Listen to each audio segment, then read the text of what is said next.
Ladies and gentlemen, this is your captain speaking. Fasten your seatbelts. We're about to land. Get ready for the destination of your life.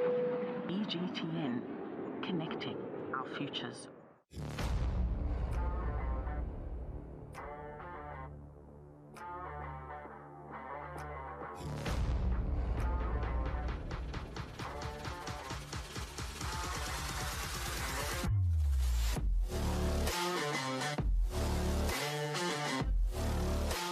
From the soft murmurings, a new voice is stirring, speaking out with fresh things to say.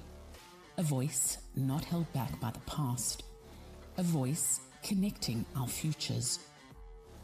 Quiet, now listen. It's time to be heard. Welcome BGTN, the official BRICS Global Television Network, a cutting-edge multimedia brand whose core mission is to educate, promote, and develop the voices of BRICS, bringing together people, places, leaders, and ideas, connecting, empowering, and inspiring. It's time for a new vision, a new unity, a new collaboration. It's time for BGTN. For the first time ever, a chance for the entrepreneur or supplier to connect with a manufacturer halfway around the world. For the first time ever, a media platform creating economic opportunities and changing lives. Ultimately broadcasting 24 hours a day live from our alliance of countries, BGTN, connecting our futures.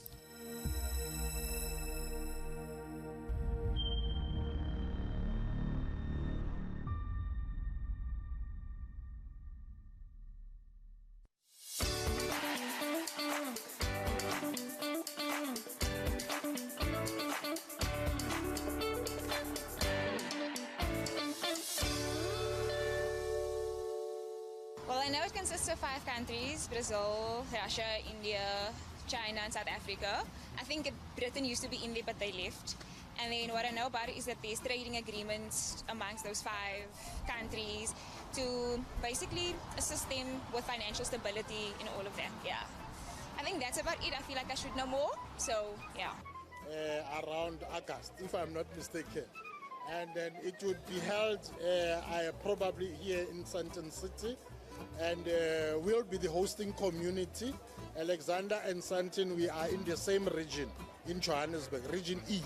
So, and we are fortunate because of the leaders who are normally visiting Russia, one of our partners in South Africa, in BRICS.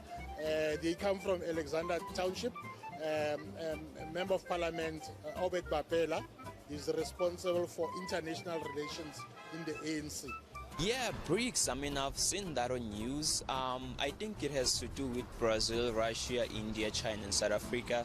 The collaboration that is all about bringing change solutions around those 5 countries, if I'm not mistaken. It's a unity to the black people, that you must understand each other, that those who are coming from another country, when they come to our country, we must just understand that we are one nation, one Africans. Amandla. Yes, I know BRICS is a collaboration of different countries. South Africa are part of the BRICS. I know it's joint countries, they're discussing about issues, yeah. But I know South Africa is one of BRICS countries.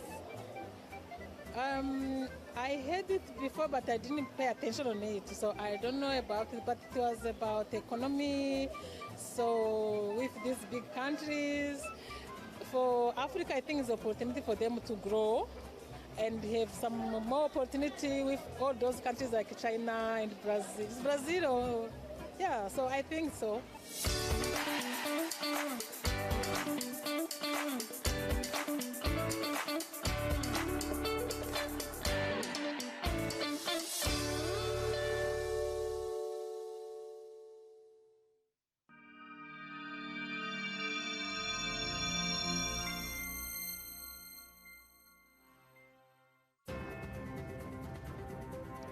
Hello and welcome to BGTN, BRICS Global Television Network. I'm Paula Sleer, and it's a pleasure to be with you. This is our second day broadcasting live from our studios in Johannesburg, South Africa, where for the third time the BRICS Summit is taking place on African soil. It's so exciting launching a new channel, especially one like this that has no agenda other than telling stories from around the world, especially stories about people in the different BRICS nations. Our tagline is Connecting Our Futures, and this is something both myself and the team are passionate about. We received so much positive feedback yesterday after our first broadcast, both on social media and with people phoning us, sending us private WhatsApps and emails. Thank you. We love hearing from you, and you can always catch us on any of the social media handles that you see on the screen. This is a channel for you, for us, for our futures, and for our stories. From the soft murmurings, a new voice is stirring, speaking out with fresh things to say. A voice not held back by the past, a voice connecting our futures. Quiet, listen, it's time to be heard.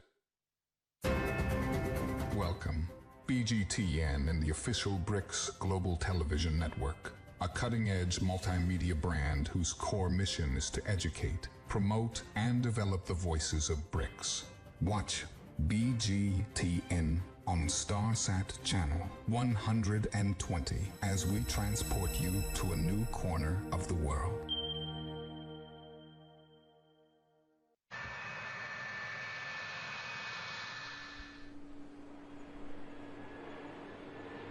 Ladies and gentlemen, this is your captain speaking.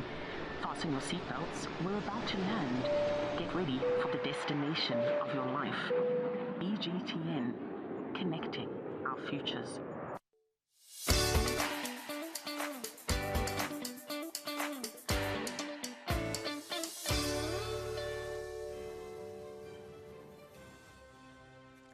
Now, each week here on BGTN, we talk to a different ambassador in our Ambassadors Show with Patricia Mantula.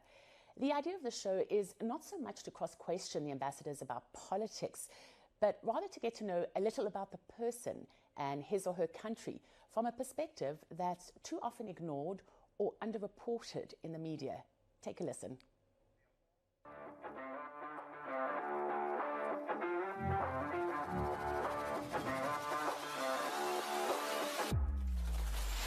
Welcome to the Ambassador on BGTN. I am Patricia Mandula. Today we have been warmly welcomed into the Russian Embassy in South Africa, based in Pretoria. We're going to be sitting and getting an insight of what happens in the daily, day-to-day runnings of the Russian ambassador. Honorable Ambassador, thank you very much for joining us. Good morning. You are welcome. Ambassador, please take us through what your day looks like, because you are not just an ambassador to South Africa, you are also the non-resident ambassador in Lesotho. Thank you. Thank you. I'm just ambassador to South Africa and Lesotho. There is nothing particularly interesting or special in my day, and I do things that most of the people do. I go to the embassy, and again, most of the work is connected with analyzing information. Our main task here is to inform our capital, our government, about what's going on in South Africa. So we try to cover all major information outlets, who is writing what, about what are the main subject matters. And we exchange our impressions about what is to be conveyed to Moscow, what is not yet. Then I switch to receiving people. Perhaps this is the most enjoyable part of the work personally for me, because I love talking to people and I like listening to their stories. There are so many interesting personalities that come to the embassy, and we welcome people here with the different ideas, projects, and so on.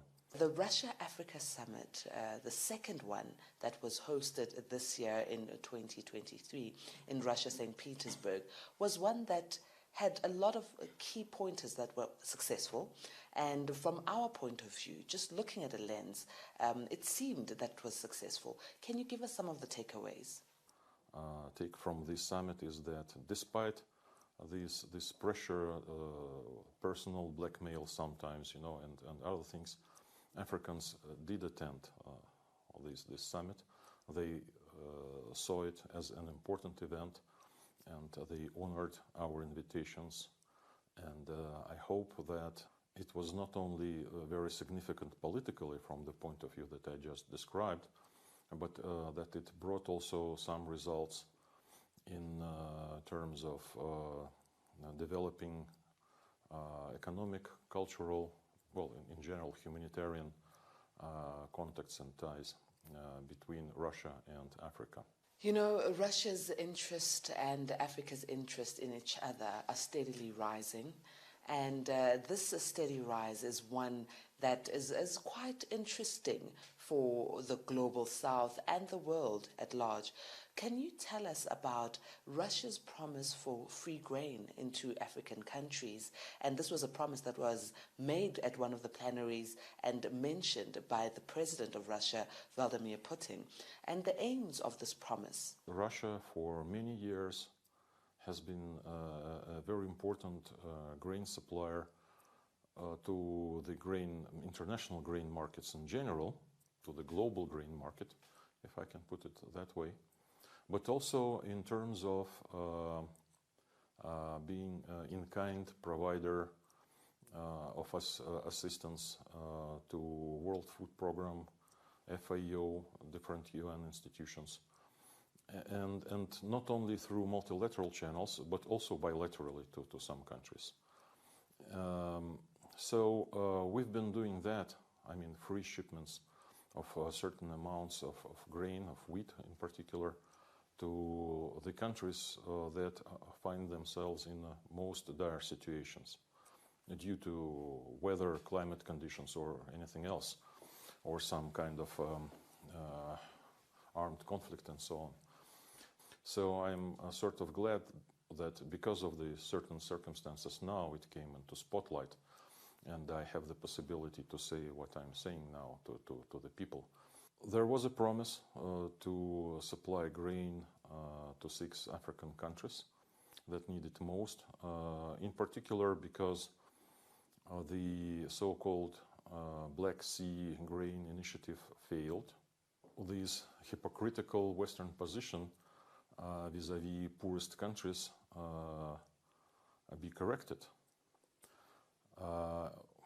Why I'm calling this hypocritical position? Because from the 39 or so million tons of Ukrainian agricultural export that was allowed to be shipped from the Ukrainian Black Sea ports, only a small fraction went to non-Western world, non-Western countries. Most of the grain went to Western Europe. Only 2.something% was destined for the poorest countries. So that was a sham.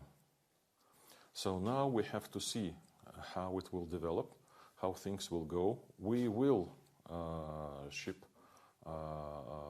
some supplies of grain to the poorest countries.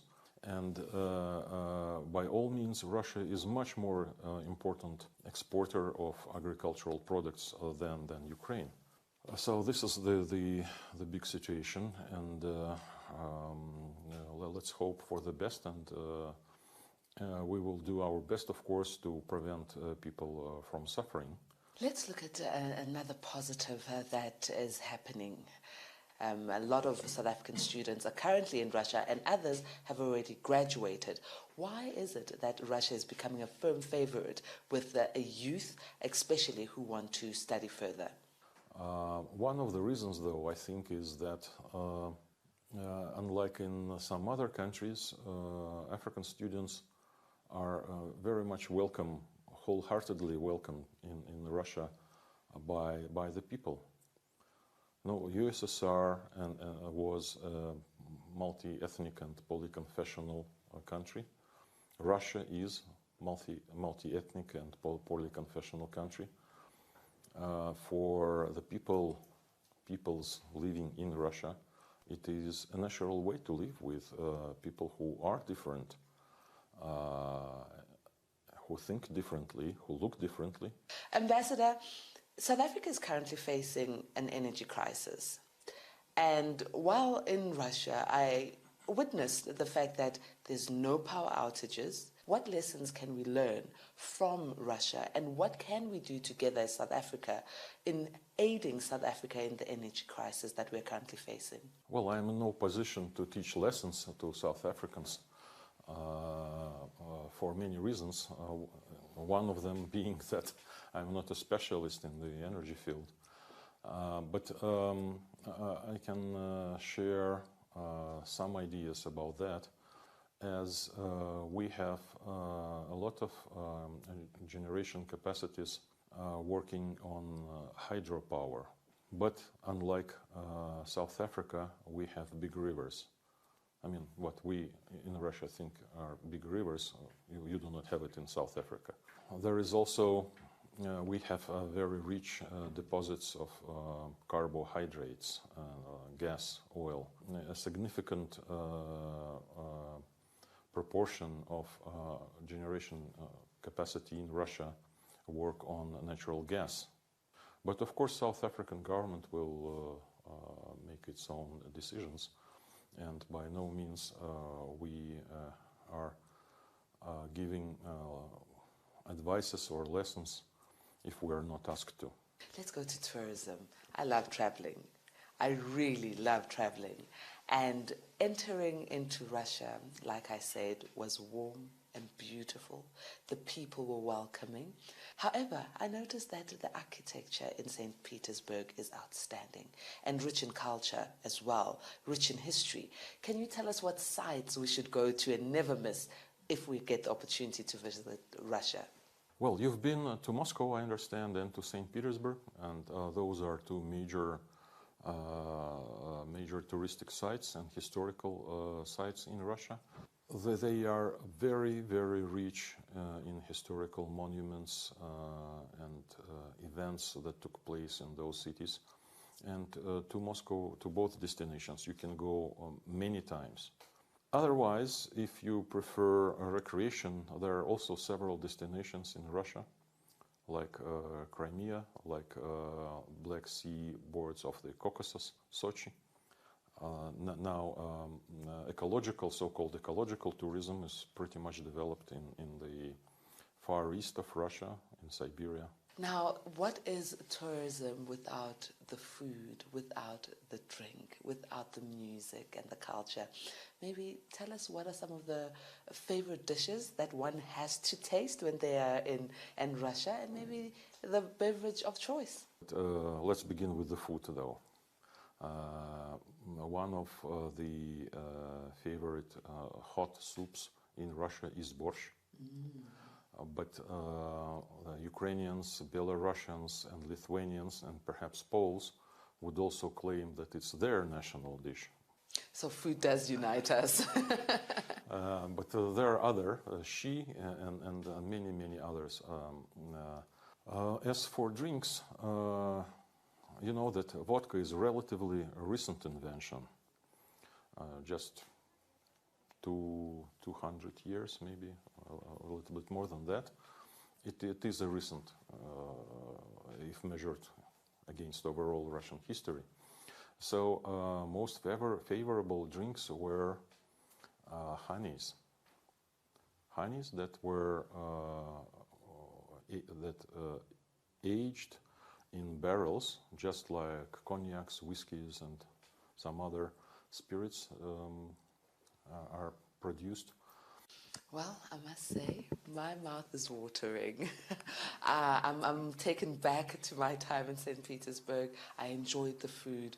And the one drink I will not forget is the sweet cherry juice that was in abundance while I was in Russia. Thank you very much for joining us, Ambassador. Russia is a friend of all the Africans. Please come visit us. and let's enjoy our friendship and develop it.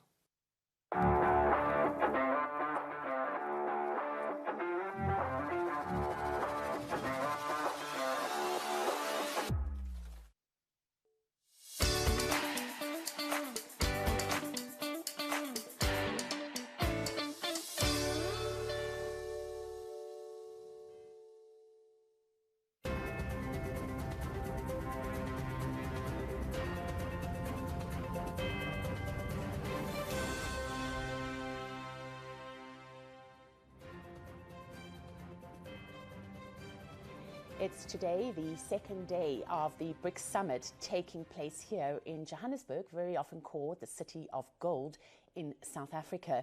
Now, this summit is very important for South Africa. It's a chance for the country to showcase its ability to host international events. On the agenda today, in just under 3 hours when the summit will start again, is a closed plenary session. The topic is BRICS and Africa, Partnership for Mutually Accelerated Growth, Sustainable Development and Inclusive Multilateralism. The presentations are to be given by the President of Brazil, the Prime Minister of India, the President of China, and the President of the Republic of South Africa. The Russian President Vladimir Putin will be joining via Zoom. Yesterday, the first day of the summit, on Tuesday, there was a private dinner that was hosted by the South African president, and we haven't had any information in terms of what resolutions, if any, came out of that dinner. But what we were told is that the two topics on the agenda were global developments, including the use of local currencies, and BRICS membership expansion. Now, those are two very important topics. They are the topics we'll be discussing today in our coverage: the question of a BRICS bank, the question of a BRICS currency, and at the same time, what we do know is more than 20 countries have applied to join BRICS. So just who is going to be joining and just how many of them are going to become part of the BRICS family. For the South African President, Cyril Ramaphosa, this is not just a summit. He has a personal investment in its success. So who exactly is this man? Take a look. One thing about South African township lads is that they are street and book smart. And especially when the two come together in one person, what emerges is a president with a reputation for business and politics. In this case, South Africa's current president, Cyril Ramaphosa. The young Ramaphosa entered politics at a young age, despite his parents' resistance. His primary years were spent in the township of Soweto, just outside Johannesburg in the 1960s. Later, he moved to rural Venda to complete his schooling before pursuing a career in law. It was during this time that he became involved in political matters. Ramaphosa's first test of fortitude came after joining student politics. In 1976, the apartheid police held him in solitary imprisonment for 11 months for organizing political protests. But as hard as they tried to dampen his inner fire for leadership, they failed. Ramaphosa resurfaced in the 1980s while working as a clerk for a legal company and studying at the University of South Africa.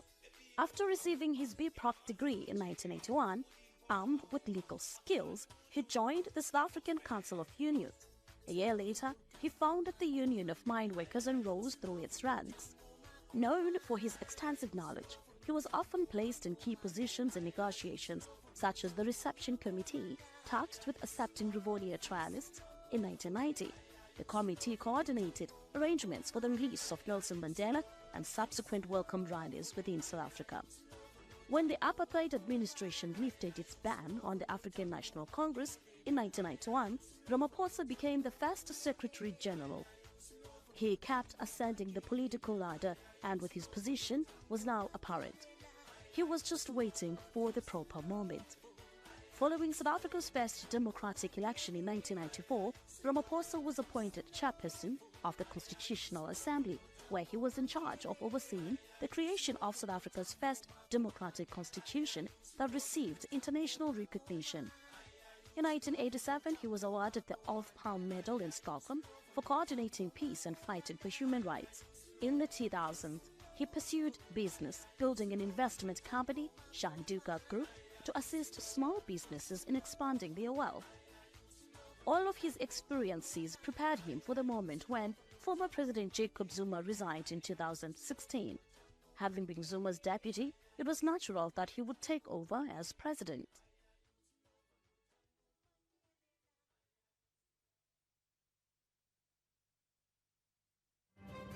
Guys, for that interruption in our broadcast. This summit is also an opportunity for South African businesses to showcase their capability, especially those in the tourism sector who've been preparing for months for this moment. BGTN took a trip to see what's on offer for international delegates outside of the conference rooms.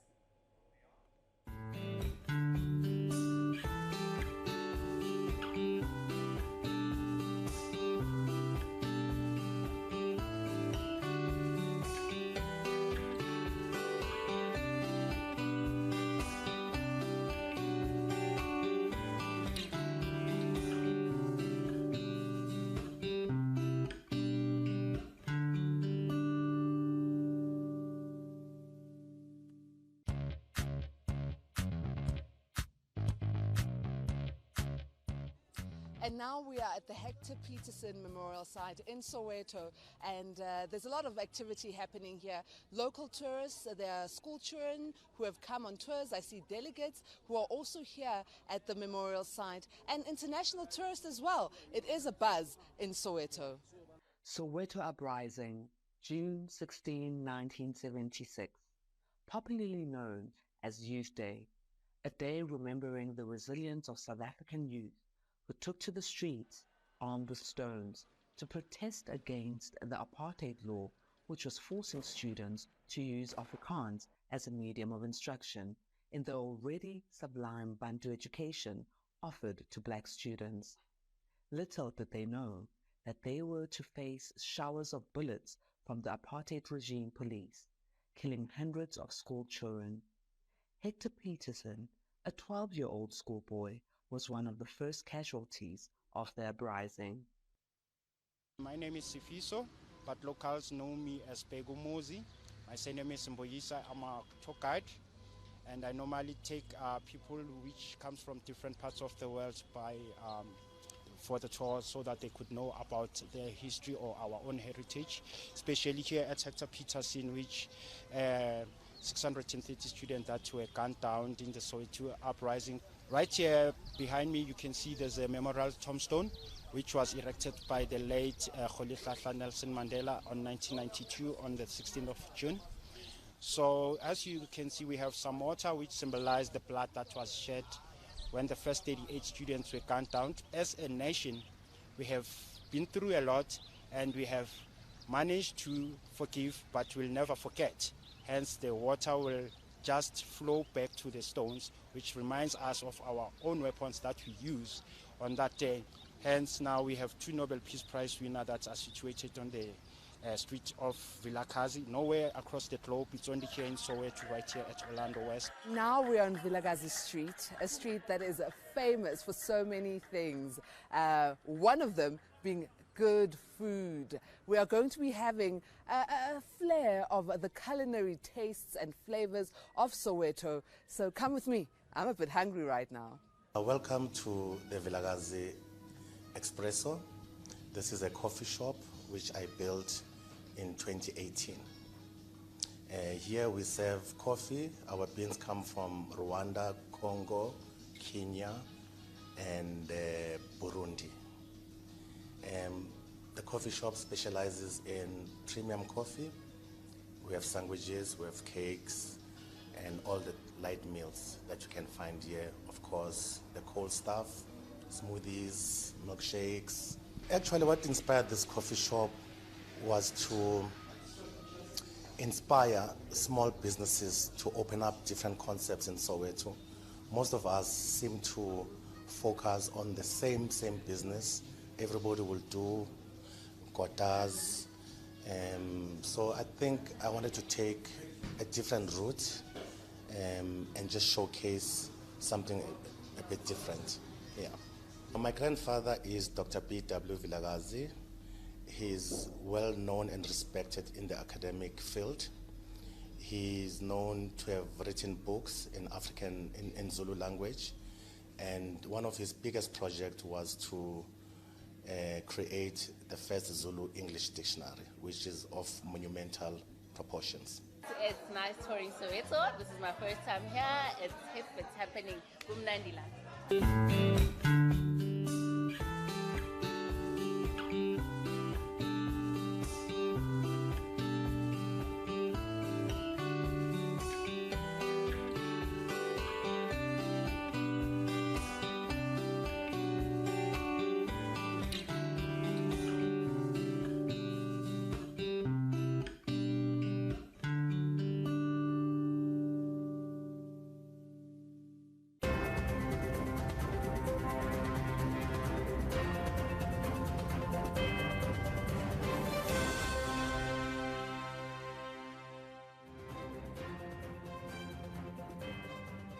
Good morning and welcome to BGTN News, coming to you live from Rivonia in South Africa. I'm Narissa Subramani, the editor-in-chief and your anchor. Here are your top stories. Day 2 of the 15th BRICS Summit is currently underway. Government ministers from all emerging nations addressed delegates in various sessions, some of which were close to the public. Now, outside of the Sandton Convention Centre, everything's been running quite surprisingly like a well-oiled machine, something that South Africans are not quite used to. The traffic lights are working, the potholes has been fixed, and there's increased police presence in and around that business district. So our sport reporter was outside the convention centre yesterday and took a look at Sandton under a different light. Here's his story. We are coming to you live just outside the Sandton Convention Centre, the 15th BRICS Summit here in Sandton.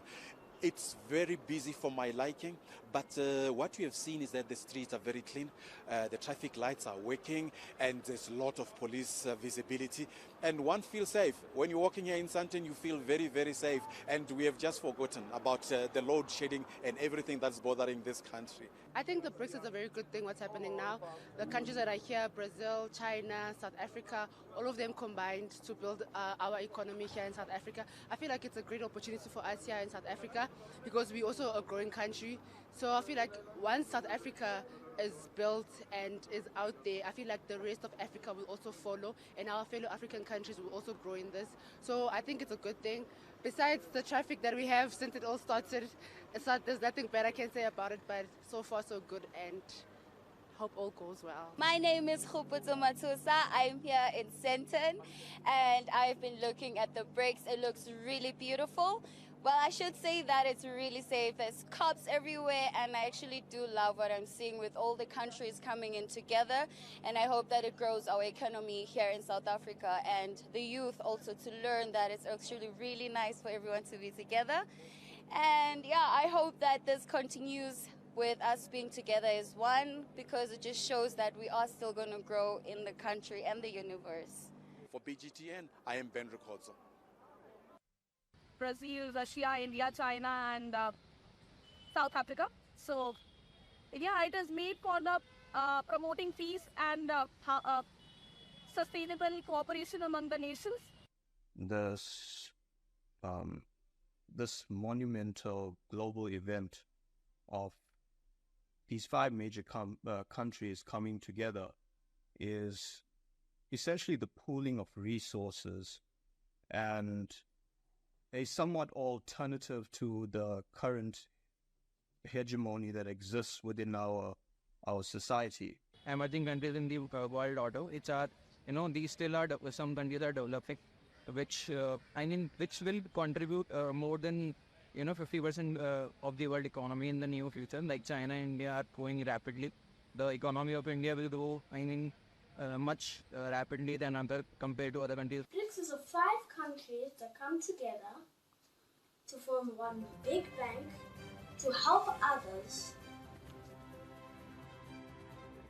Well, as you can see, there is some excitement amongst BRICS grassroots citizens who are expecting a lot from our leaders. Currently in South Africa, there are over 40 heads of state that are gathering at that convention center. And if we look at the developments from yesterday, the summit kicked off and was dominated by global food security, the topic of global food security. Consumers around the world are feeling the pinch right now against the highest cost of living crisis that we've seen in history. And BRICS nations want to focus on agriculture and producing food and securing our food production. Also on the agenda at the summit, South Africans will be pleased to know that China has pledged donations towards dealing with our energy crisis. That includes donations of electricity equipment as well as cash donations and making available some grant money there to address that problem of load shedding. Of course, the highlight of the summit was President Vladimir Putin crossing through an audiovisual link. He used the platform to speak out against what he called unlawful sanctions against Ukraine relating to the war there. And also we've heard from President Lula da Silva, who was careful to mention that the BRICS is not a counterpoint to G7 or G20 nations. It's rather about building a citizenship of global majority, which is something that was echoed by President Vladimir Putin. And now we are looking at the 4 BRICS leaders took a break yesterday. They were whisked away by President Cyril Ramaphosa to an undisclosed location where they're expected to discuss for a private leaders retreat. They're expected to deliberate on the bloc's expansion as well as a framework and criteria for admitting new countries. More than 20 nations have formally applied to join BRICS, including Middle Eastern economic heavyweight Saudi Arabia. Reducing US dollar dependence in favor of local currencies is also on the agenda. The 15th BRICS Summit will discuss a number of issues, including the important issue of the possible expansion of the membership of BRICS. More than 20 countries from around the world have formally applied to join BRICS, and several others have expressed an interest in becoming part of the BRICS family. South Africa supports the expansion of the membership of BRICS.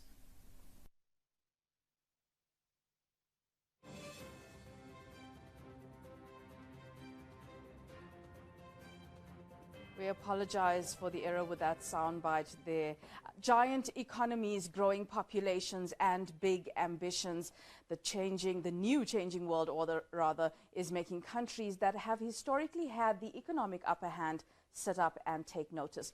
You will remember that French President Emmanuel Macron famously asked for an invite to the summit that's currently hosting some 40 heads of state. Well, it would seem the occupants of Downing Street in London are also keeping an eye on developments. BGTN's London correspondent Hayley Bentley filed this report.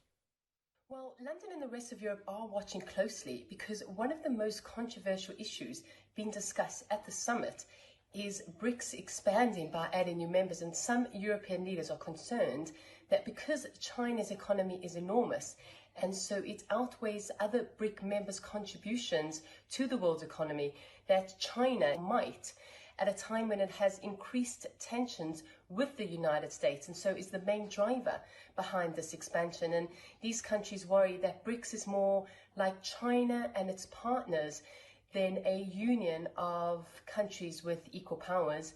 Now, of course, many Western countries are also looking at the role of Russia during the summit and the power play that is taking place between Russia and Ukraine, as both countries are using the summit as a way to cement international relationships as they compete for influence. Now, it is important to note that this conference is being held in South Africa. And to that end, just recently, Ukraine's foreign minister made a statement that said that the country plans to increase relationships with African partners after decades of not doing so. It is also worth noting that Russia has a formidable presence in many African countries across the continent. Hayley Bentley, BGTN, London. Now, improved access to quality healthcare is a top priority for emerging nations.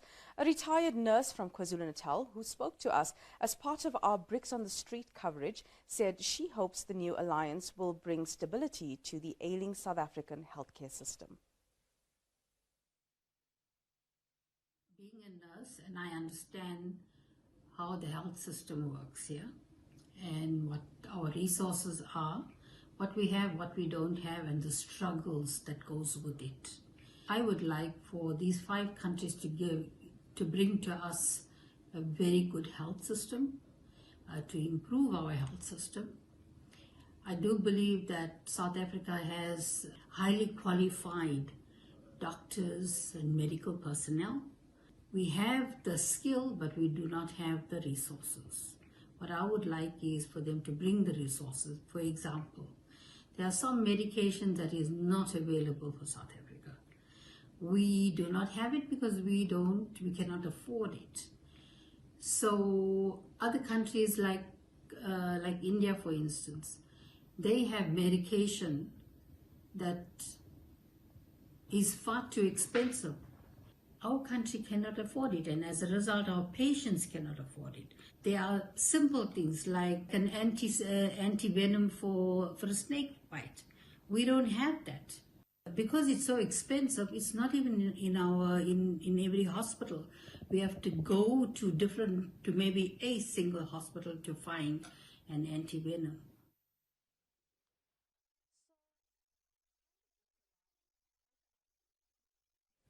Access to and improve in areas such as healthcare, well, that's a top priority for our leaders, and here's why. The COVID-19 pandemic laid bare the glaring difference globally between the haves and the have-nots. Africa was particularly hard hit. During the new Global Financing Pact Summit in Paris, South African President Cyril Ramaphosa slammed Western nations for hogging vaccines. We felt like we were beggars when it came to vaccine availability, when we felt we needed access to vaccines, and the Northern Hemisphere countries had bought all the vaccines in the world, and they were hogging them. Ramaphosa revealed how Africans felt while waiting for scraps from the world's biggest pharmaceutical companies, who openly prioritized supplying life-saving medication to the West. That generated a lot of resentment. We resented that, and it got worse when we said we want to manufacture our own vaccines. And when we went to the WTO, there was a lot of resistance, enormous resistance.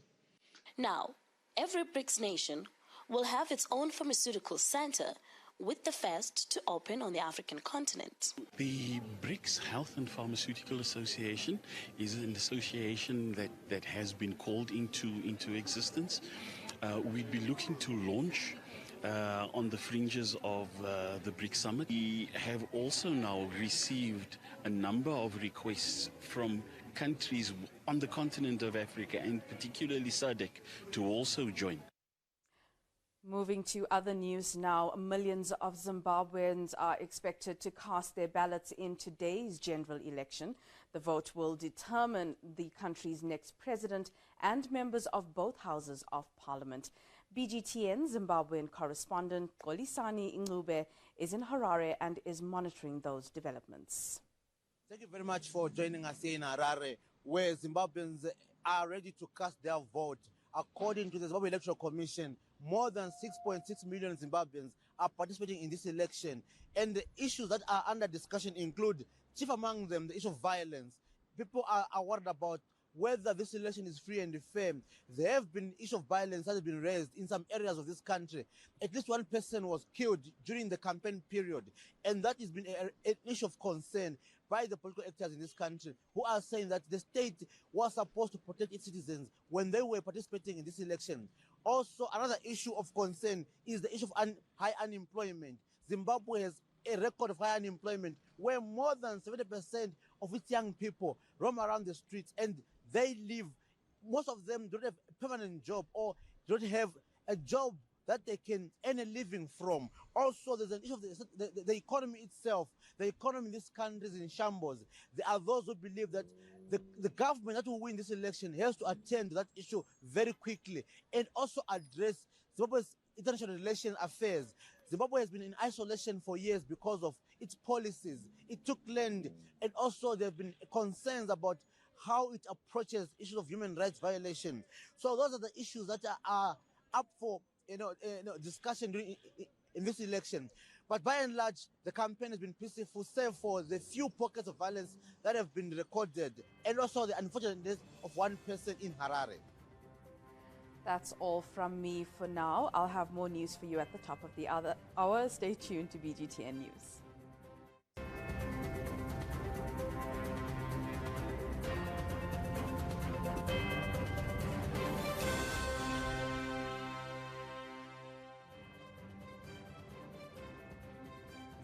Now, mining is an important element of BRICS, an opportunity for countries to build not only their economies, but also partnerships around the globe. And with me in studio to discuss this further is Murray McNabb, the COO of United Mining Services. Thank you so much for joining us here on BGTN. It sounds very obvious that mining is important to BRICS, but can you elaborate on this? Why is it such an important factor? And what is your connection, you being someone who's so intricately involved in mining, with BRICS? Thank you, Paula. So mining is obviously important to every country. If you can't grow it, you mine it. That's raw materials all come from that. And obviously all countries are looking for raw materials to grow their industries, etc. South Africa has been a strong mining country for the last 100 years or so, and the mining expertise is well respected and looked up to in the rest of the world. And my interest is really in a very specialized part of it, which is shaft sinking. And there's not a lot of countries that have sunk as many shafts as South Africa, and the experience is really limited around the world. So South Africa is hoping to add that to the BRICS countries. Why is South Africa so specialized in this, and how many competitors are there out there that can do this? So firstly, there's not a lot of competitors, companies that can offer the full package from design concept right through to raising the finances and then ultimately constructing and handing over the commissioned product. There's a lot of companies that do elements of it. The UMS group does the entire value chain, and I think there's probably very few competitors that can do that. So I think that gives us, a South African company, a really big competitive advantage. It certainly does. Can you briefly explain how one would go about building an underground mine? So you start off with studies first. You don't just rush into it and build a mine. You obviously need to study it and make sure that it's economically viable. We call those feasibility studies. Those can take up to a year to 2 years to do. It depends on the complexity of it and the mining method. And once you've studied it, the big task is raising the finances. And once that's done, then the contracts are put in place and you start building the mine.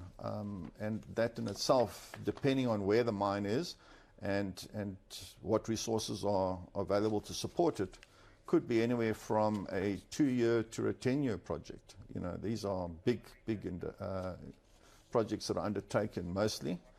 Certainly South Africa has had a lot of deep level mining. I mean, we were blessed with a very tabular ore body for the gold deposits and similarly for the platinum deposits. And so a lot of mining was done at depth. And 100 years ago, there was absolutely nothing to support that. So all the infrastructure had to come from basically nothing. And companies like ours have developed the skills to be able to put in the infrastructure from power, water, roads, etc., right through to the mineral processing plant and the end product. And I think that's really sought after in the world.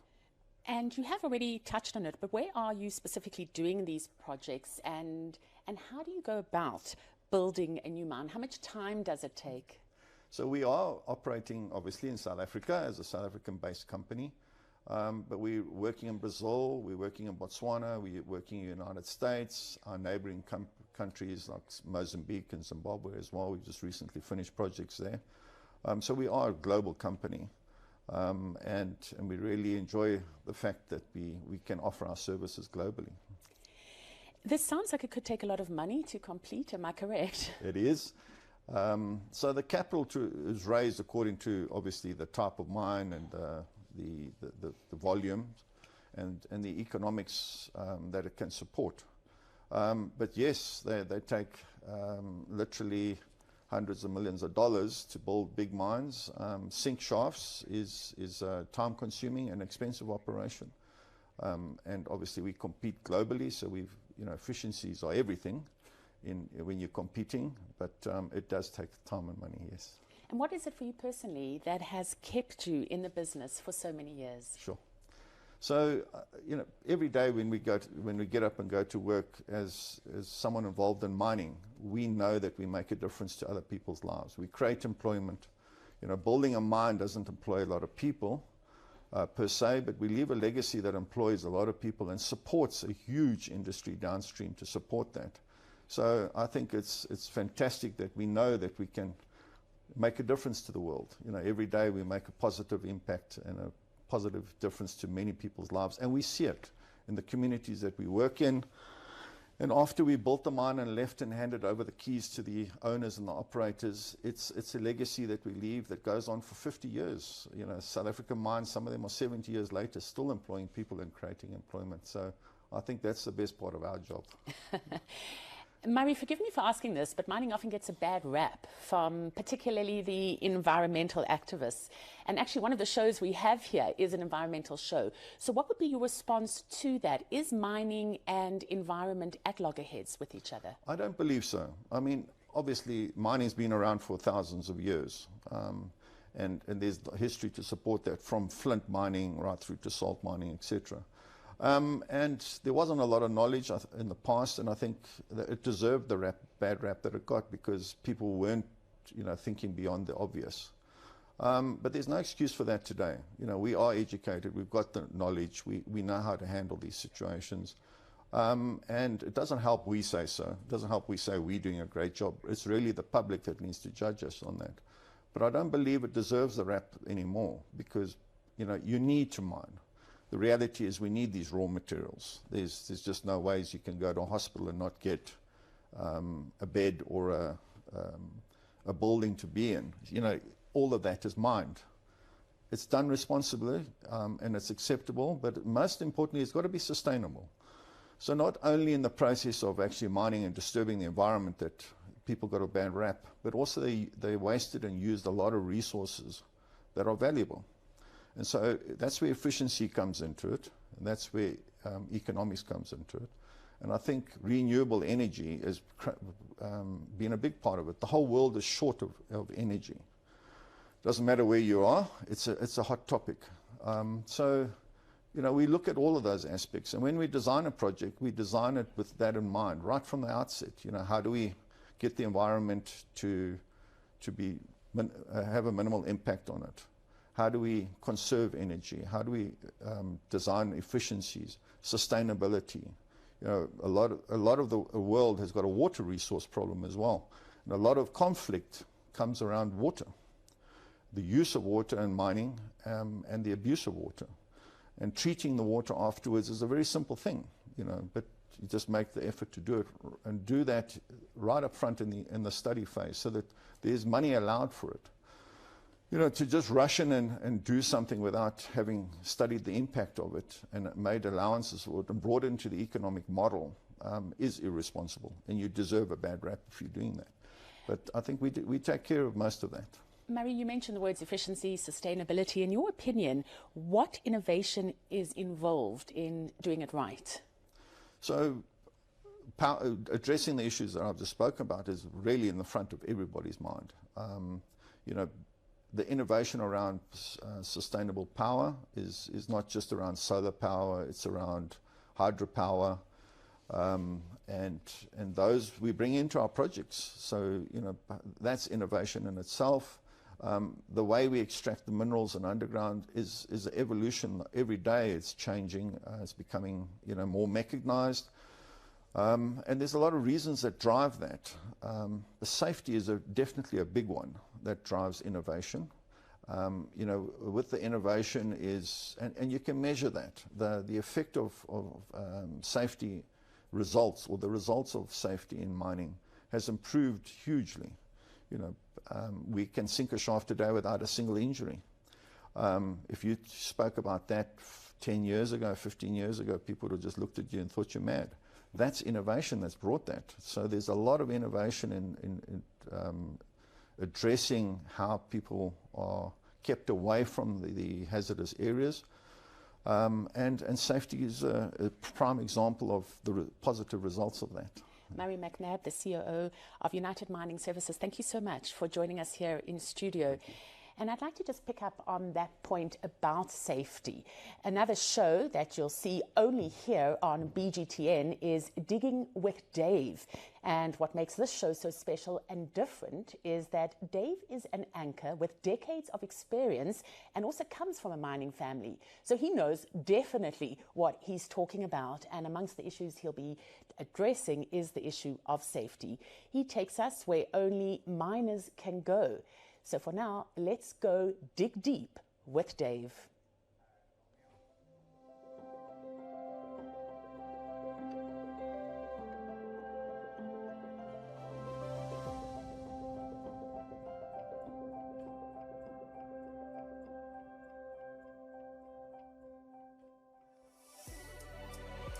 Mining is the backbone of the South African economy. Last year, its contribution to GDP grew by 4% to almost $3 billion. South Africa is known for its gold mines, and I'm in what is literally called the City of Gold of Johannesburg. The city sprung up after gold was discovered in 1886. I started in the mines in the early 80s. I was born in South Africa. My family, we all come from a mining background. My grandfather, my father, my brothers, we were all in mining engineering. And I started as a miner. Today we're visiting the SA Academy of Mining, where we met up with Eric, the sampling manager. He takes us to the first step of mining. We are here at the open cast mining. This is our open pit. This is where we are doing mining and also controlling of the grades. What's happening here, we are actually looking for two bands. The two bands that we are looking for, it's called battery A. You can see there, if you look at here, you will see that you have your battery A, and then you have your IQ, which is an internal quartz. Then you have your battery B. So these are the two bands of reef that we are looking for. The payable one is battery A, and then follow the battery B. So the method of mining this, it's to remove the hanging wall, which is the overburden, and then you mine your battery B. And then you take out your IQ, which is internal quartz, and then you mine your battery A. So the first step is to identify the correct reef band. We do this by sending samples to the lab for testing. The samples determine the quality of the ore. So the ore is packed into bags, which are then loaded onto a winch that brings them to the surface.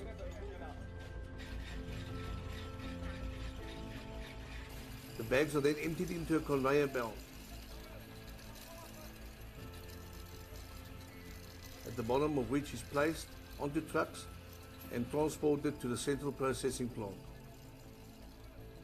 Processing minerals is important to separate the valuable minerals and metals from the ore body. This is done by combination of sizing, gravity, concentration, magnetic separation, and other processes.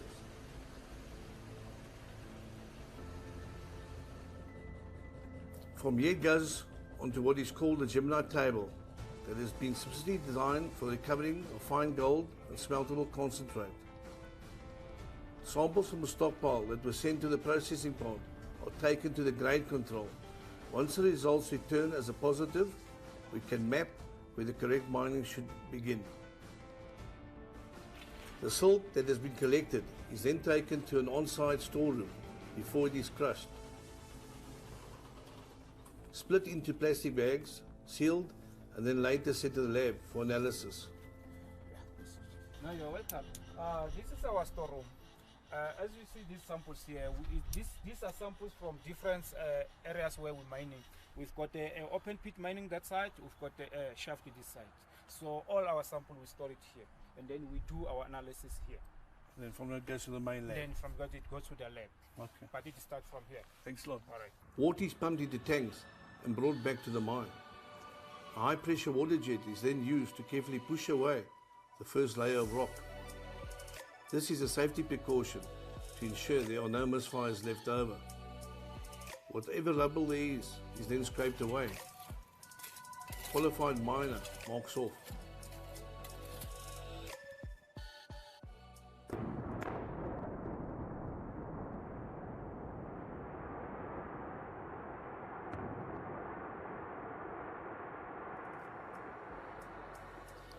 In surface mining, after blasting, the fragmented rock and debris resulting from the explosion are cleared away using heavy machinery like excavators and haul trucks. This process is known as loading out. The blasted material is then transported to a stockpile area.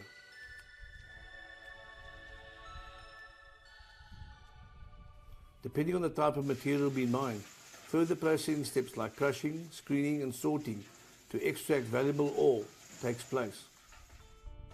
Skilled operators control the excavators, carefully selecting and removing layers to uncover minerals. This is the art so-called picking, is a skill and a technology. Miners work in harmony with machinery to reveal nature's treasures while minimizing environmental impacts. In the world of surface mining, picking is a testament of human ingenuity and respect for the land. By employing the technique of picking, one optimizes the recovery of resources and reduces operational costs. The soil, rock and other materials covering the valuable mineral deposits that was loosened due to picking is now loaded onto trucks where it is travelled to a stockpile. Each and every truck that we load, we take samples and put it in the bags and close it. The reason being that it's part of valuation. That when it comes to month end, we do crush these samples and share into two. Dividing samples in half is a common practice to create a representative sample of analysis. This duplicate sample can serve as confirmation in case there are any discrepancies or questions about the result that come from the primary sample. It is also a help to minimize errors and bias in an analysis process. This is Ben and Ollie, the owner and manager of the South African Academy of Mines, respectively. Hi Dave, how are you? Good. Can't complain. Glad to see you. Ollie, likewise. How's the things looking like today? It's going slowly, but it's going, yes. Nice, Ben. And I'm glad you're here. Yeah. Hope you will enjoy your time here. Now we had a couple of good days here filming. We appreciate all your time and effort that you've given to us. And we thanks a lot. And Ollie, thanks for your side. Ben, Yes. again from your side. Pleasure. Ben, where do you foresee the mine in the next couple of years? Dave, we're growing. We started small, but I expect it to grow. We're busy currently opening different shafts, old shafts that we're opening up again, so definitely the life of mine will increase. It's going slowly, but yeah, we're getting there. Okay, Dave, this is Ollie. I think you've met him before. Met him, yeah. Okay, he's our mine manager. I'm going to leave now. I've got some other meeting to attend to. Ollie will help you and tell you everything you want to know about the mine. Appreciate Ben. Thanks a lot again. Thank you. Okay, Dave. Thanks, sir. Thanks. Okay, Ollie. Hi, Dave. Ollie, thanks a lot for your time again. And can you elaborate more on your mining process, what you guys do here? Well, as you can see, we're at the pit. We open cast mining here, and we've still got an underground operation further north here. And I can take you back that way, and we can go to the office and look at some plans and see where we are going. Just show you where we are going in the future. Okay, great. We'd love to see it. Proper planning helps allocate resources like equipment, personnel, and time efficiently. And so we've got the plan of the shaft and the mining area that we're involved with at the moment. Okay. And so once a month we have a surveyor comes in and he measures the amount of production that has taken place, and so he then plots the position of the stoped out areas onto the plan, and then we take that plan, which would be this one typically, and then we would plan on it. So we plan out for 3 months basically. Forecasting. So we plan out the next 3 months of mining that we need to do, and so we've got a color code and we put it onto the plan, and we know where to go. And so the mining guys who are working underground, they can take this and then they can see exactly where we are planning to work that month, because there's a color code indicating. So they basically got their schedule. So they got their whole plan for 3 months. For 3 months, yeah. And on that we would put things like, do we need a winch? Do we need to move a winch? Do we need to get some more cables for electricity, or more piping for water and air, and all the commodities that we need for doing the mining operation, you know. And so that we plan it all onto we put indicators onto the plan, and then everyone that's in the mine, this is underground mine, in this case, they would then go and they would look at it and they would say, okay, we need to put in a winch, or we need to move the winch, or we need to get some more pipes. Have we got pipes? Let's order some pipes. And so the whole process begins and continues that way. Okay, well, thanks a lot, Oli.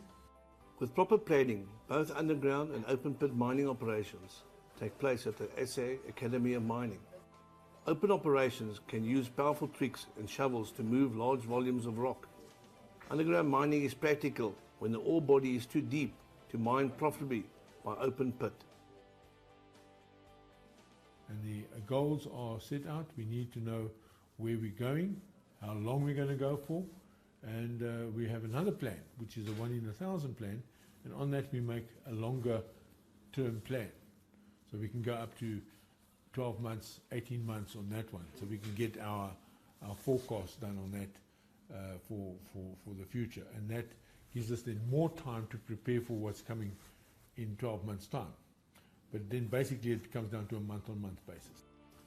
The cycle of excavation by blasting begins by drilling blast holes. The drill is run by electric cable and a hose that brings water to pneumatic drills. This allows the drill's bits to both be hammered and rotate. The boreholes are then filled with explosives and detonators are attached. The process of blasting is typically triggered sequentially to ensure optimal fragmentation of the rock. This also ensures the vibration produced do not affect the integrity of the surroundings. The South African gold and platinum ore bodies are mostly narrow and dip from horizontal to vertical. When mining happens at a deep reef dipping angle and the blasted rock cannot be moved by a throw, blast or gravity, it must be moved by means of mechanical systems from the blasted faces. This is the environment where the most winches are used in South Africa. They come in various sizes and configurations, depending on the specific application that the load that you handle. Winches are used to lift, lower and transport heavy materials, equipment and vehicles within the mines. They also help haul wasted rock and machinery effectively and safely. Winches can also assist in rescue operations by lifting and lowering miners in emergency situations.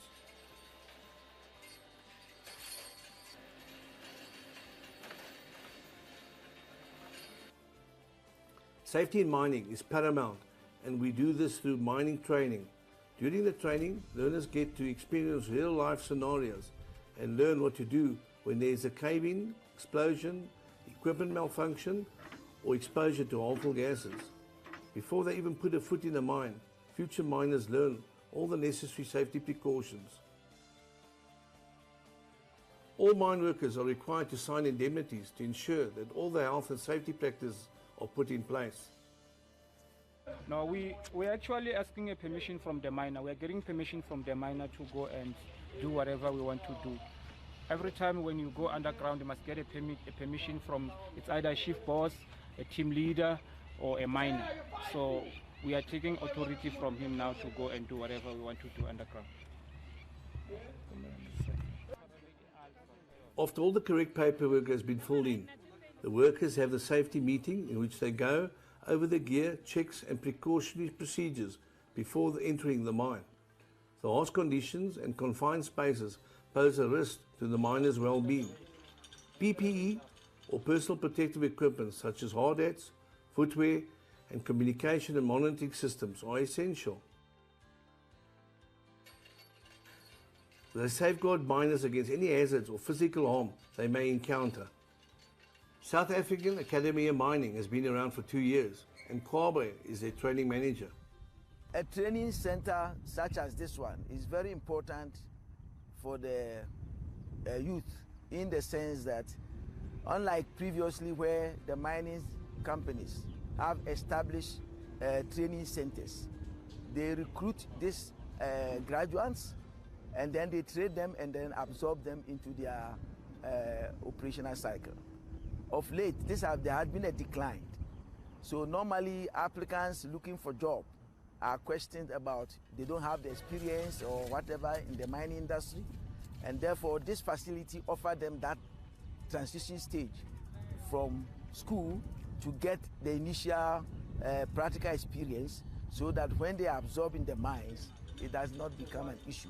Over here, we take about 150 to 200 students annually from the various disciplines: mining, geology, and strata control, and sampling, assay, and all that. GSET Training Center offers practical experience for university students. Facilitator Stein guides the managers, learners from all over the country. If you're a student that is doing mining, you need to familiarize yourself with mining activities. So yeah, it's a bit challenging for them, because remember, these kids, they're from school. Since they're from school now, we're taking them to a different place now, where we're underground. For some of them, it's a bit challenging because they've never been to underground. South African Academy of Mining offers courses, certificates for blasting, rock engineering, composite A and B, geology and many others. Its goal is to upskill the employees through training so that they can advance through their jobs and find different roles and opportunities. Now, with the vastness of careers in mining industry, it was so easy to pick which one I wanted when I was in high school, focusing mostly on geography, which was my favorite subject then. So I believe in this instance, passion for geography as well as exposure to the mining industry in a town like Rustenburg is what inspired me mostly to take my career in geology. Mining is an industry that has always been male dominant, but more and more women are now entering the profession. And as a long-time miner for me, this is exciting. Kalecha is from Rustenburg, outside Johannesburg. She believes there's nothing her male counterparts can do that she can't. So you find people who ask you, what are you doing here? You're a woman. And then you get people who feel like you don't need help. You said you wanted to be here, so go do it, you know? But I think I've been fortunate enough to have a few of those colleagues who can actually say, are you okay? Do you need help maneuvering? Do you need help carrying that around? So I think personally, I have been very fortunate to be in a mine that like this one, where people are very considerate. But I think naturally I need to be open-minded to a different environment, because maybe it's not the same everywhere. But yeah, it does get difficult for a woman to fit into a mining industry or to fit into a mine as every other man. But the mining industry has a long history built on labour, grit and perseverance, reinforcing the stereotype that it's a job only for men. We really speak about women in the mining industry because we know that the mining industry has been really dominated by men in most of the time, or in years back. And now we see that the stigma of the mine belonging only to men has really changed. So we see that women have been really given the right and the privilege as well to be involved in the mining industry. These miners are not just mining minerals, they are mining opportunities for future generations. Every tunnel dug, every rock moved, paves the way for progress. And women are proving that the world below holds boundless possibilities for those willing to dig deep. What a hard day, but very great people. Hope you enjoyed the show, and we'll catch you next week with Digging It with Dave.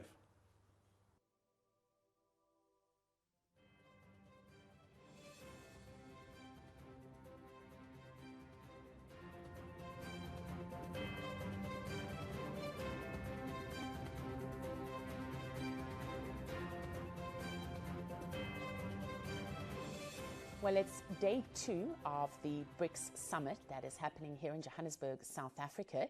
The formal proceedings are due to get underway in just over 15 minutes, but our crew has been there since the early hours of this morning. Let's cross now to our reporter on the scene to get a sense of what is happening. Inge, we know that you guys had some trouble getting in this morning because of the security.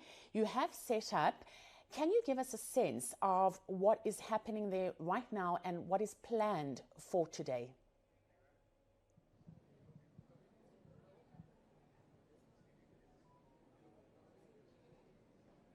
Yes, so if I can touch base on what was happening yesterday during the BRICS Business Forum, where the whole council of the BRICS business gave a report to the leaders of BRICS, and it was highlighted that BRICS trade now is standing at $160 billion, and the report was welcomed by the leaders. And President Ramaphosa, upon accepting the report, he did mention that there still remain some problems with regards to economic growth in the BRICS economy, because of the blockades and trade embargoes, and so much needs to be done. So on today's session, it's the intra-Africa trade agreement. So there will be deliberations on building partnership between BRICS and inter-Africa trade, continental free trade agreement. So it's a closed session. So we will be briefed after this meeting. Well, that's our correspondent coming to us live from the BRICS summit in Johannesburg. Now, BGTN is also a lifestyle channel. We don't just cover news and we don't just cover BRICS, although that is an important focus of what we do. But as a lifestyle channel, we believe that it's important to cover stories that explain who people are behind the scenes. And what we're going to now is an important and inspiring story where we believe that regardless of whether we live in Brazil, Russia, India, China, or Africa, it's our humanity that connects us and our futures. Our teams are spread across the globe, searching for untold stories to bring a unique perspective on health, travel, cooking, mining, trade, and more. And in our next show, African Tapestry, advocate Sipho Mantula goes behind the scenes of a South African singing sensation whose music rocked a generation.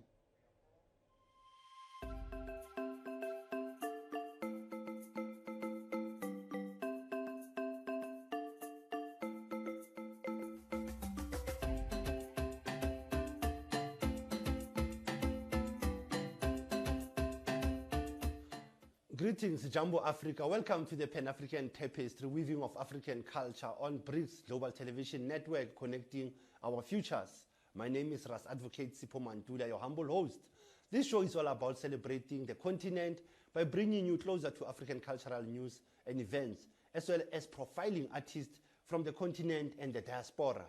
Today's show is all about celebrating Miriam Mama Africa Makeba, a Pan-African icon, a singer, a struggle heroine who used the power of music on the global stage to fight against colonialism, injustice, oppression, and apartheid.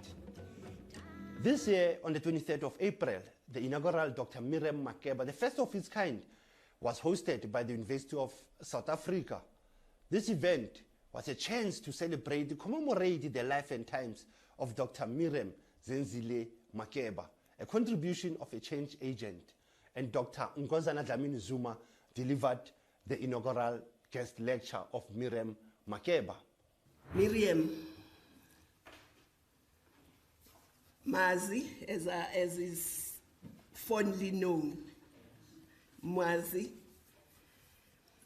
rise to an iconic figure in the journey of African people and our struggle for a more just and humane society remains unparalleled. I've been trying to look at parallels. I didn't find. It just remains unparalleled. Her voice and warmth traveled and reached the length and breadth of this world and left an indelible mark that we are here to honor and commemorate.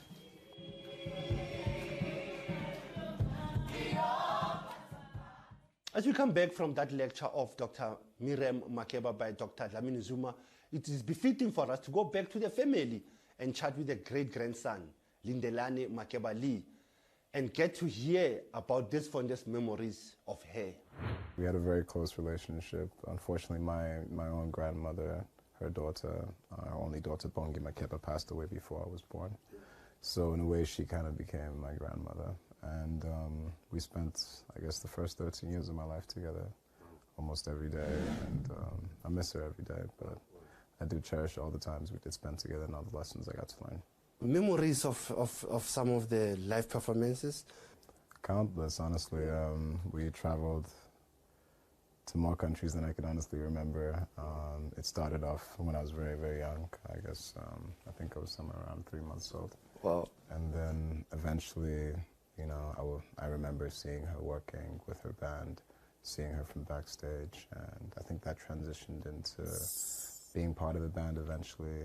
I guess they noticed quickly that I did enjoy playing drums and percussion, so it was interesting that she was also willing to allow me to learn on such a big stage as well, which was challenging but very beneficial too.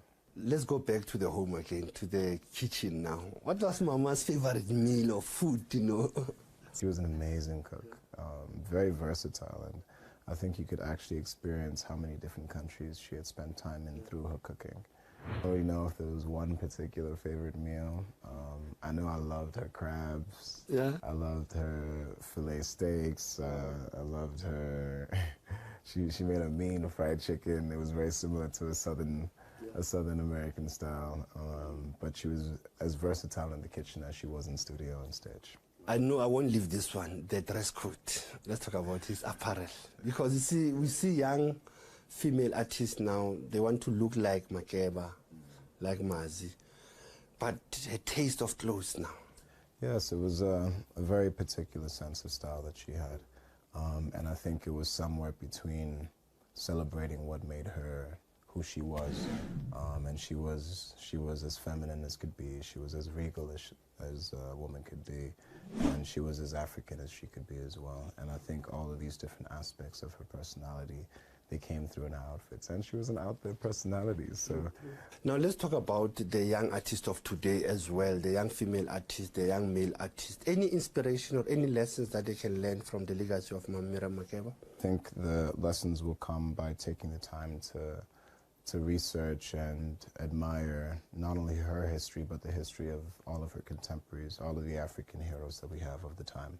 It gives us a deeper understanding into what happened, a deeper understanding into how we got to where we are today, and most importantly, we build more of a relationship and understanding of who we are as Africans, as young creatives. And more than anything, I feel her generation of musicians really left an impact in that sense particularly. From Makeba Lindelani Lee, the music legend Sipho Mabuze, we went to Soweto to engage with him. The first professional encounter with Mama Africa was when they performed at the concert in Lesotho in 1980. We get to hear about the role of Mazi, as he affectionately calls her, played in his life as a friend and a mentor.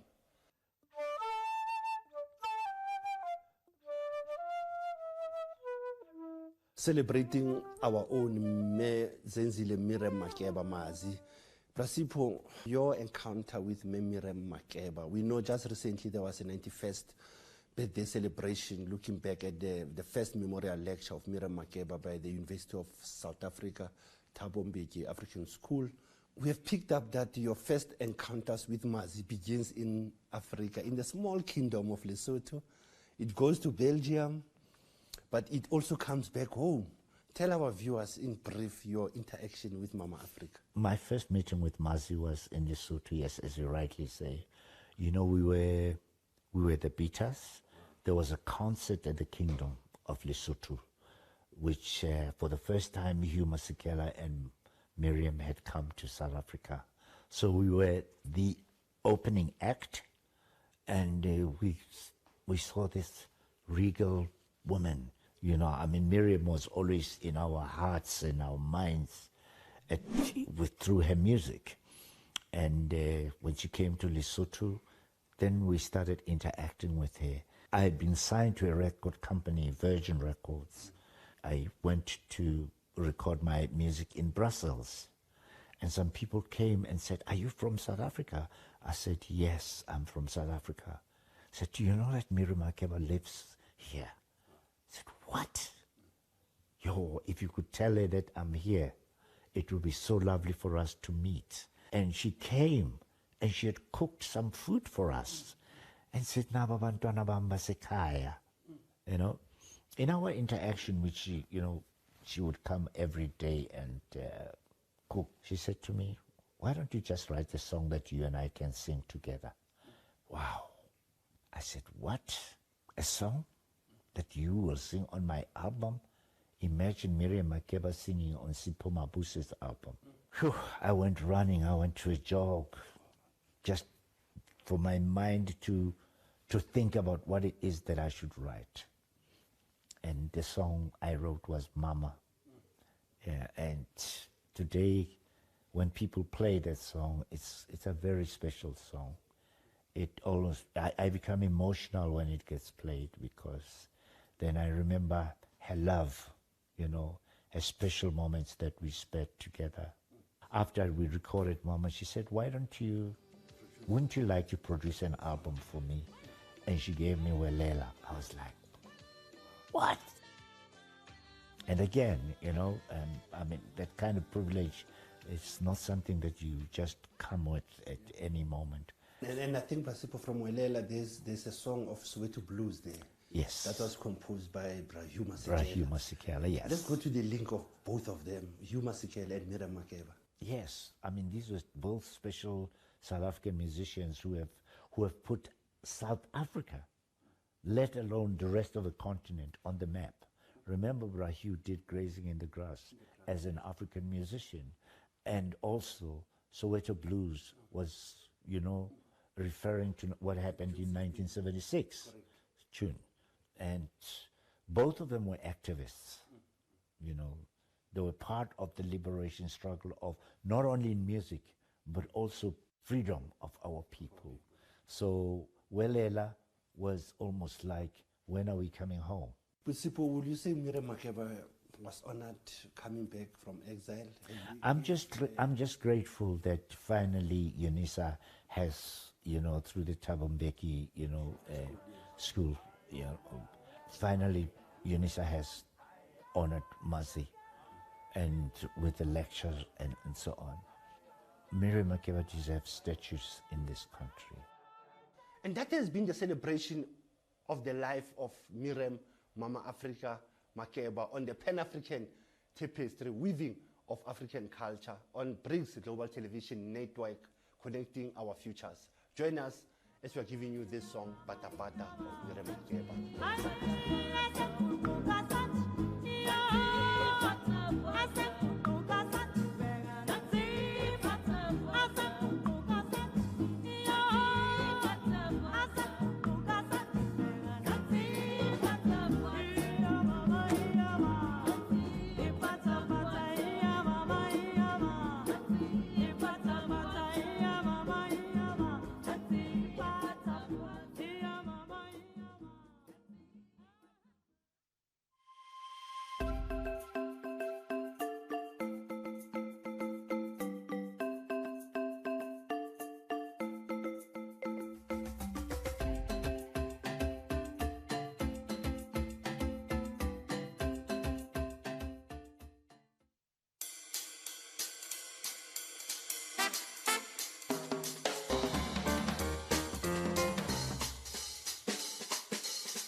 and welcome to BGTN News. I'm Narissa Subramani, coming to you live from Johannesburg in South Africa.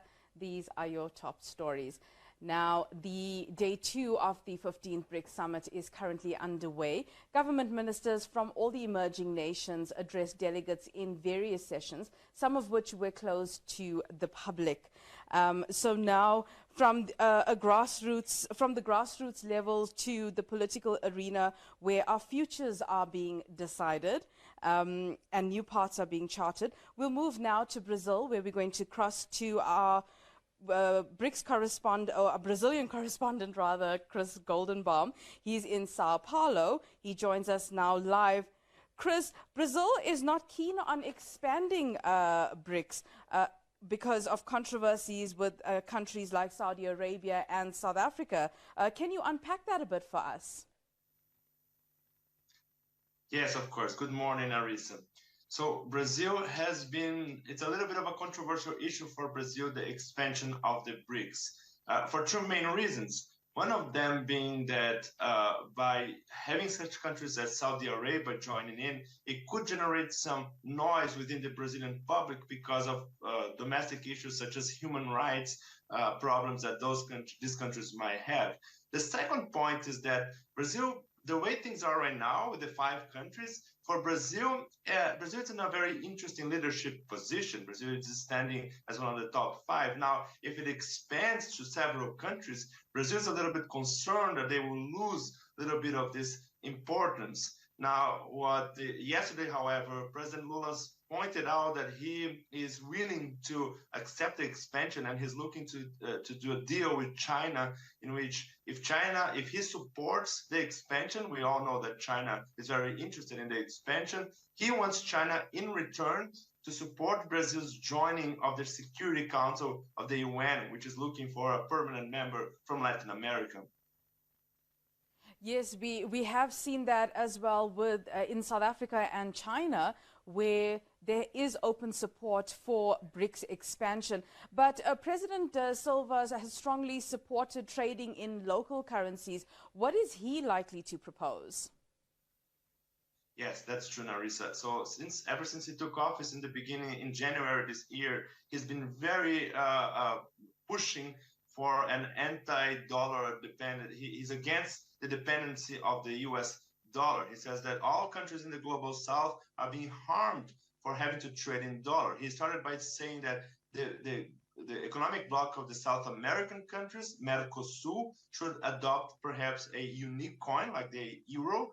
But he expanded that by saying maybe perhaps all the BRICS countries should have a single coin, or at least trade in their local currencies. He mentioned the example of Argentina, who had made a deal with China in which they will only trade with China in the Chinese currency. He said that this is an example of what all the countries in this global south should be pursuing.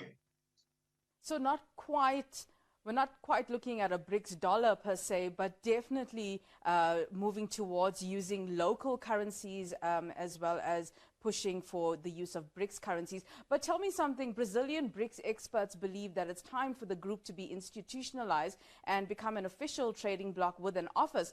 But how would this operate? Where would they operate? Yeah, that's actually very interesting, Narissa, because as I spoke to a lot of sources from the government, they kept telling me this: we should seek institutionalization, we should seek to make things official. So the way things are now, as we all know, the BRICS is not an official group, right? We don't even use the term bloc to refer to BRICS. That's because there's not an official deal in place, not an official office like the United Nations, for example. The diplomats are pushing for this institutionalization to make things official, because that way it sends a message to the global north that things are real and we actually become an official economic bloc. They also point out that by making it official, it will be much easier for all the countries on BRICS to exchange resources such as information and banking, etc. Now, of course, there's a controversial point here as well, which is if there wasn't a physical office, where would that be? Some people say, well, it should be in China, but that would make China officially the main leader of BRICS. So some of those diplomats pointed out that this office could be virtual, could be online by using Web3 technologies such as blockchain, which would make things more modern and not officially in someone's in one particular country. So that's a possibility that apparently, according to the Brazilian diplomats, it's being discussed, but not officially. The media is not going to hear officially about this discussion. That is quite interesting, considering that the BRICS Development Bank, and which is the new development bank, is headquartered in Shanghai. But the thought about using blockchain currencies and digital currencies is an interesting one, especially if BRICS is moving towards a unified currency. But also, Brazil is trying to break free from the image of isolation from the previous administration, which was quite anti-China and never visited Africa. But De Silva touched down here yesterday, and he's approaching things a bit differently. That's true. Yesterday on his speech at the business forum, he was very clear to all his approach on that. He said things like Africa is the future, and he also said to much applause that Brazil is back in the continent where should have never been away from, meaning Africa. Lula has always had a soft spot for Africa since his first 2 mandates. He visited the continent several times. This is his first trip to Africa in this 3rd term. And he, aside from the visit there in South Africa for the BRICS, after the summit, he's going to Angola for the Portuguese-speaking countries summit. He also pointed out on his speech yesterday about how there's no direct flights between São Paulo and Johannesburg, which is quite surprising, as he put it out. So his idea is that Africa is the continent of the future, and Brazil should maintain great relationships with the continent, also because of the influence of Africa in Brazil, because of all the background, the cultural background through slavery to South America and things like that. So he's really trying to get a closer relationship with all the African continent, and specifically with South Africa. Thank you for that analysis, Chris Goldenbaum, our BGTN correspondent from Brazil. We move on now to the subcontinent of India, where we're catching up with Padma Rao, coming to us live from New Delhi. Padma, thank you for joining us. Prime Minister Narendra Modi is here after reports that he would not come to the summit. That's right. There were reports primarily in Western or foreign agencies, news services, that he wasn't planning to come and that he was planning to attend online, but that turned out to be, for whatever reason, I think the main reason is because there were talks between very high-level commanders, military commanders of China and India. That's not the main reason, but certainly one of the reasons why perhaps the Prime Minister saw, greater potential, because otherwise India has had a lot of trouble along its nearly 3,500-kilometer border with China.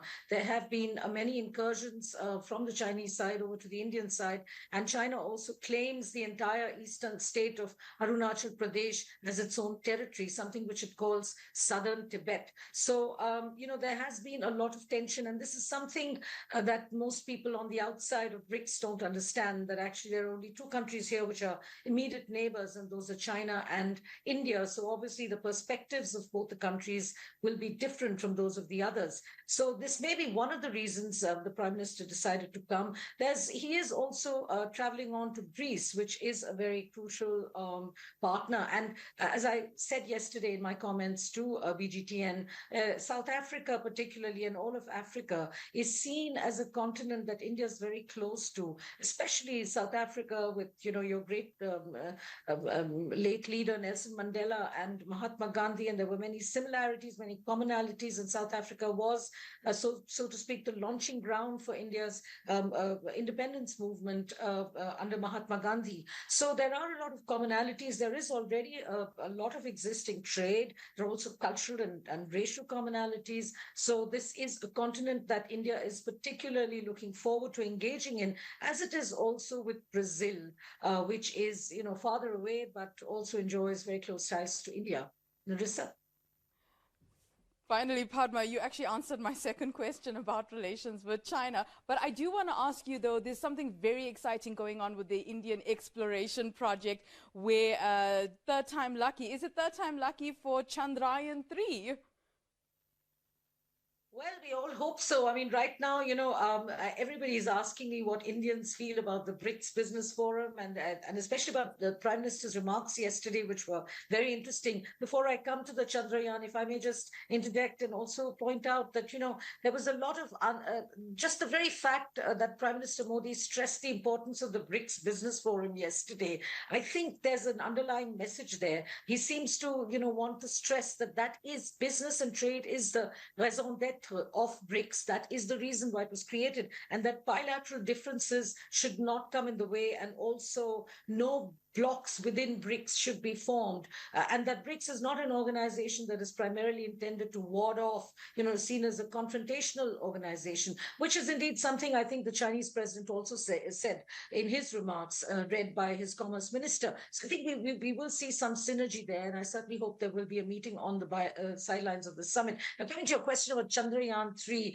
this is the most exciting moment for most Indians. All of Indian social media and all of India is just exploding, and in the very typical Indian way, there are prayers in temples, mosques, there are people praying in mosques, there are people praying in churches, but that lander called the Vikram lander will disengage from the body. And as you know, there's also another plus that Indians see as a plus, that the Russian lander, which was supposed to land on the moon some days ago, crashed and didn't make it, unfortunately. So the Indians are really looking forward to this, and if that lander makes it, it will be at 6:02 p.m. India time, which is roughly about 2:30 p.m. South Africa time. And Prime Minister Modi has certainly said that he's going to be watching it right there from where you are in South Africa. Marissa? Well, let's hope it is third time lucky for the Chandrayaan-3, which is currently orbiting the south side of the moon, which is not the side of the moon that is facing Earth. So this will be the first for India as well as a first for the world. Thank you, Padma Rao, for unpacking that for us. That was BGTN's Indian correspondent. Finally, we cross to China, where Lisa Pan is on standby. Lisa, very quickly, because we're running out of time, what can you tell us about China's reaction to joining BRICS and the financial muscle behind this country? Previously, it was just China. Hi, Narasa. I think you mean by Saudi Arabia joining BRICS? Yes, Saudi Arabia. The potential of Saudi Arabia joining BRICS. Well, China is very open and welcomes Saudi Arabia joining BRICS, as it is a sign of multipolarity, and China is ready to cooperate. And China, being the largest manufacturing country in the world and the largest consumer of oil in the world, Saudi Arabia being the largest supplier and exporter of oil, it is obviously, with Saudi Arabia joining BRICS, there is going to be some economic cooperation there. And more importantly, I think, is the idea of the ongoing or the expected talks and agreement between Saudi Arabia and BRICS country, if there is going to be a collaboration on using their country's own currency, such as yuan or ruble or rupee, to pay oil. And I think that is one of the crucial factors that China is considering with Saudi Arabia joining BRICS. I'm afraid that's where we're going to have to leave it. We've run out of time. That was Lisa Pan coming to you live from Shanghai in China. I'll have more news for you at 10. Stay tuned to BGTN.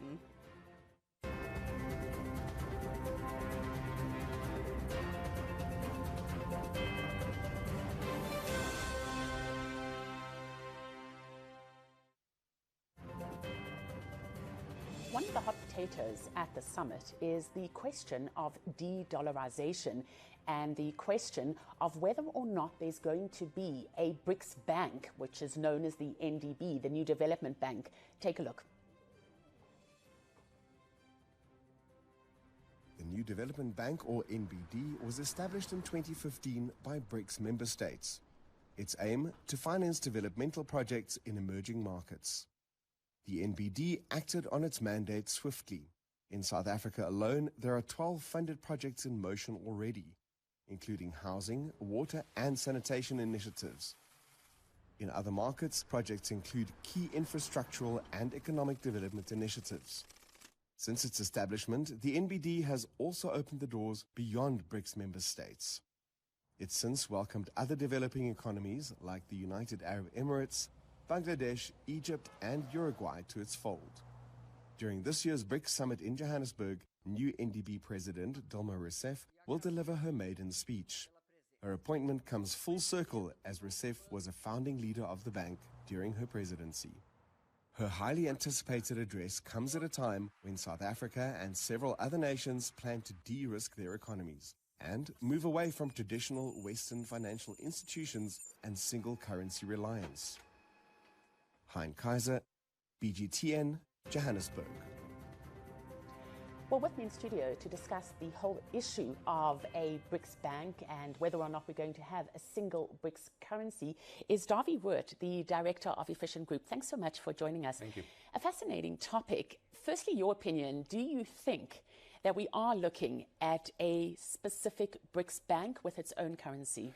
When you talk about the BRICS Bank, I guess you mean a BRICS central bank kind of thing, not a BRICS development bank, because we have that already. And the reason why we have a BRICS development bank is because it's supposed to fund developmental products. I don't think we're going to see a BRICS central bank soon. I think we have to make a distinction between two different kinds of monies, if you like. The one is a payment system.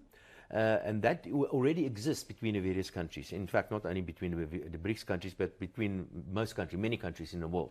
So we can actually expand on that to make it easier for South Africans to exchange their rands, for example, to renminbi, or to exchange it to some of the other BRICS countries, for example. That's a payment system, and I believe we're going to make some progress as far as that is concerned.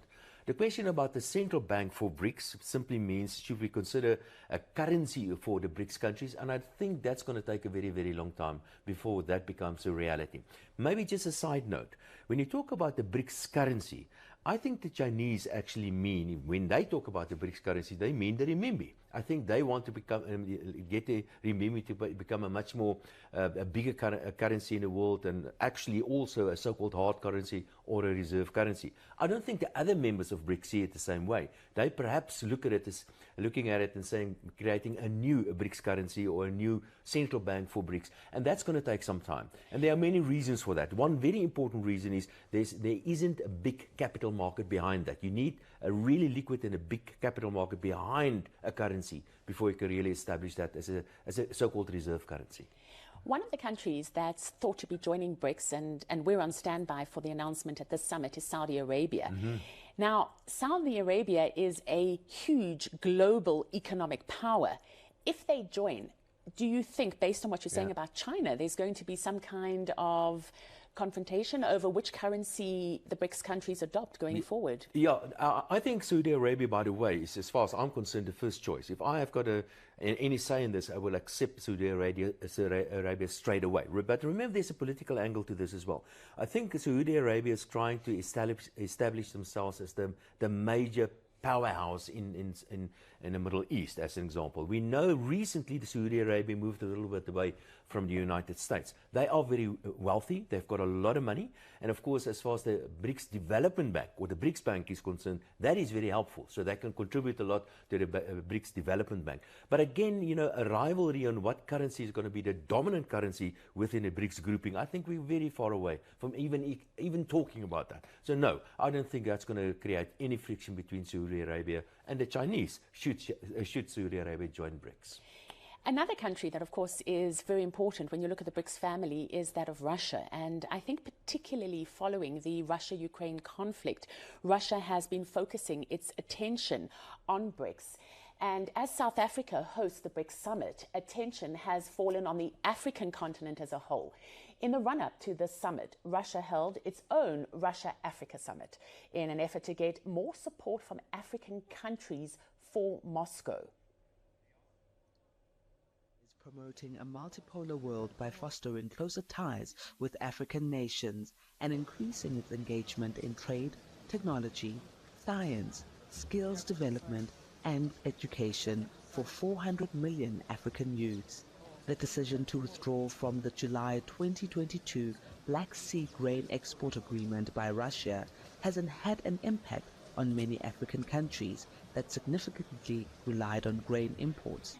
President Vladimir Putin has pledged to contribute 25 to 50,000 tons of grain to 6 African countries and a lot of fertilizer to various other countries. The Minister of Foreign Affairs of the Republic of Guinea expressed gratitude and optimism after the address by Russia's President Vladimir Putin. That was a very, very, very strong message from the President Putin. And then I'm sure that in Africa side also we are ready to cooperate for the good of the people of Africa. So this cooperation with Russia must be focused on the well-being of people of both sides. So I appreciate, on behalf of my president, the Colonel Mamadi Doumbouya, the President of the Republic of Guinea, we really appreciate this speech and the engagement in both sides. For BGTN, I am Patricia Mantula in St. Petersburg, Russia. We're certainly seeing Russia taking center stage when it comes to engaging with other BRIC partners. Davi, do you agree with that assessment, that Russia increasingly needs Africa and its BRICS partners as it faces isolation on the international stage, particularly after its conflict, which is still ongoing with Ukraine? And trying to expand its influence over Africa. I think actually Russia is becoming less important. With the expansion of BRICS, Russia is probably going to become less important still over the next couple of, well, years in fact. The reason is because before BRICS was the thing, the world was basically divided in two. The West, the normal West under the leadership of the United States, and then let's call it the Second World, or the East, which were mostly China and the Russian Federation. With the establishment and a bigger BRICS now, the emphasis certainly is shifting more to BRICS. China was very important with the relationship with the Russians. China is still very, very important within the BRICS grouping. And as BRICS becomes bigger and bigger, I'm afraid to say I think Russia is likely to become less important over time. If I was the Russians, I would be a little bit concerned about that. But having said that, remember Russia is a very, very big place, and Russia's got a lot of minerals and a lot of especially oil and gas, and that's crucially important for the rest of the world, and equally for BRICS as well. But my suspicion is that as BRICS gets bigger, Russia is probably going to become less important. And as BRICS gets bigger, and of course the expansion is one of the topics on the agenda, two countries that are being mentioned in Africa, and on the one hand we're speculating, but on the other hand there's good reason to believe that Egypt and Ethiopia will become part of the BRICS family. What is your assessment of that? And tied to that question, do you think Africa as a whole is going to become increasingly important for BRICS? The reason why South Africa is part of BRICS is not because of South Africa, because it's BRICS with a small s. South African economy is just far too small. And the reason why they invited us to become part of BRICS in 2010 is because South Africa is seen as the gateway to Africa, firstly, and second, because the other BRICS members see South Africa as the representative of Africa. So in a way, South Africa represents Africa. I don't think the priority of BRICS will be to allow countries like, for example, Egypt, although I believe Egypt is probably going to become a member. More importantly for BRICS will be rather to expand to other countries, like I've mentioned, Saudi Arabia, and a couple of other places, especially places like Indonesia, Malaysia. Those are really big and fledgling economies. I don't think it's going to make much of a difference whether Egypt or Nigeria are allowed or invited to join BRICS. Maybe an important point, some countries already are members of the BRICS Development Bank, or the so-called BRICS Bank. And it makes logical sense for me that those countries will probably be first in line to join BRICS, the BRICS itself.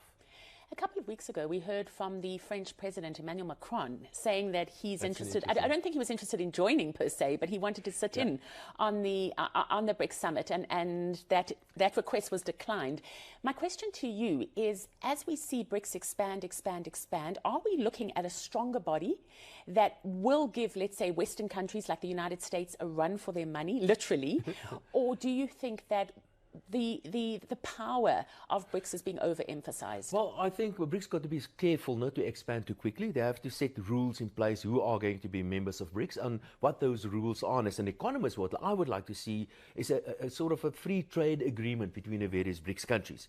The BRICS countries are the strong growth countries in the world. In fact, they are already depending on how you define that, but they're probably very close to the G7 countries as well. And soon they're going to be bigger than the G7 countries in terms of the size of their economies. And they're already much, much bigger in terms of the size of their populations. So yes, BRICS is going to become more and more important, but it's going to become a little bit more blurry. For example, Turkey also indicated that they may want to join BRICS, and Turkey is part of NATO. Now that means Turkey is actually kind of a European country. They would like to see themselves as a European country, and they're part of the West because they're part of NATO. Should they become part of BRICS or not? So those are some of those political, really difficult questions that we need to get answers from over the next couple of, months and years, I guess. Davi, as you're talking, I'm smiling because we launched yesterday, Tuesday, and we are the world's first official BRICS global channel. So lots of debates, lots of topics that we can certainly cover moving forward. I'd like to thank you for joining us in our studio, Davi Wirt, the director of Efficient Group. Thank you. Thank you so much. Well, one of the shows here at BGTN is our weekly Ordinary People, Extraordinary Stories, where our London-based BGTN anchor, Hayley Bentley, travels across the BRICS world, bringing inspiring life journeys to the screen. Her message is that each of us has the potential to be extraordinary. And in today's show, Hayley brings the remarkable journey from gangster to graduate.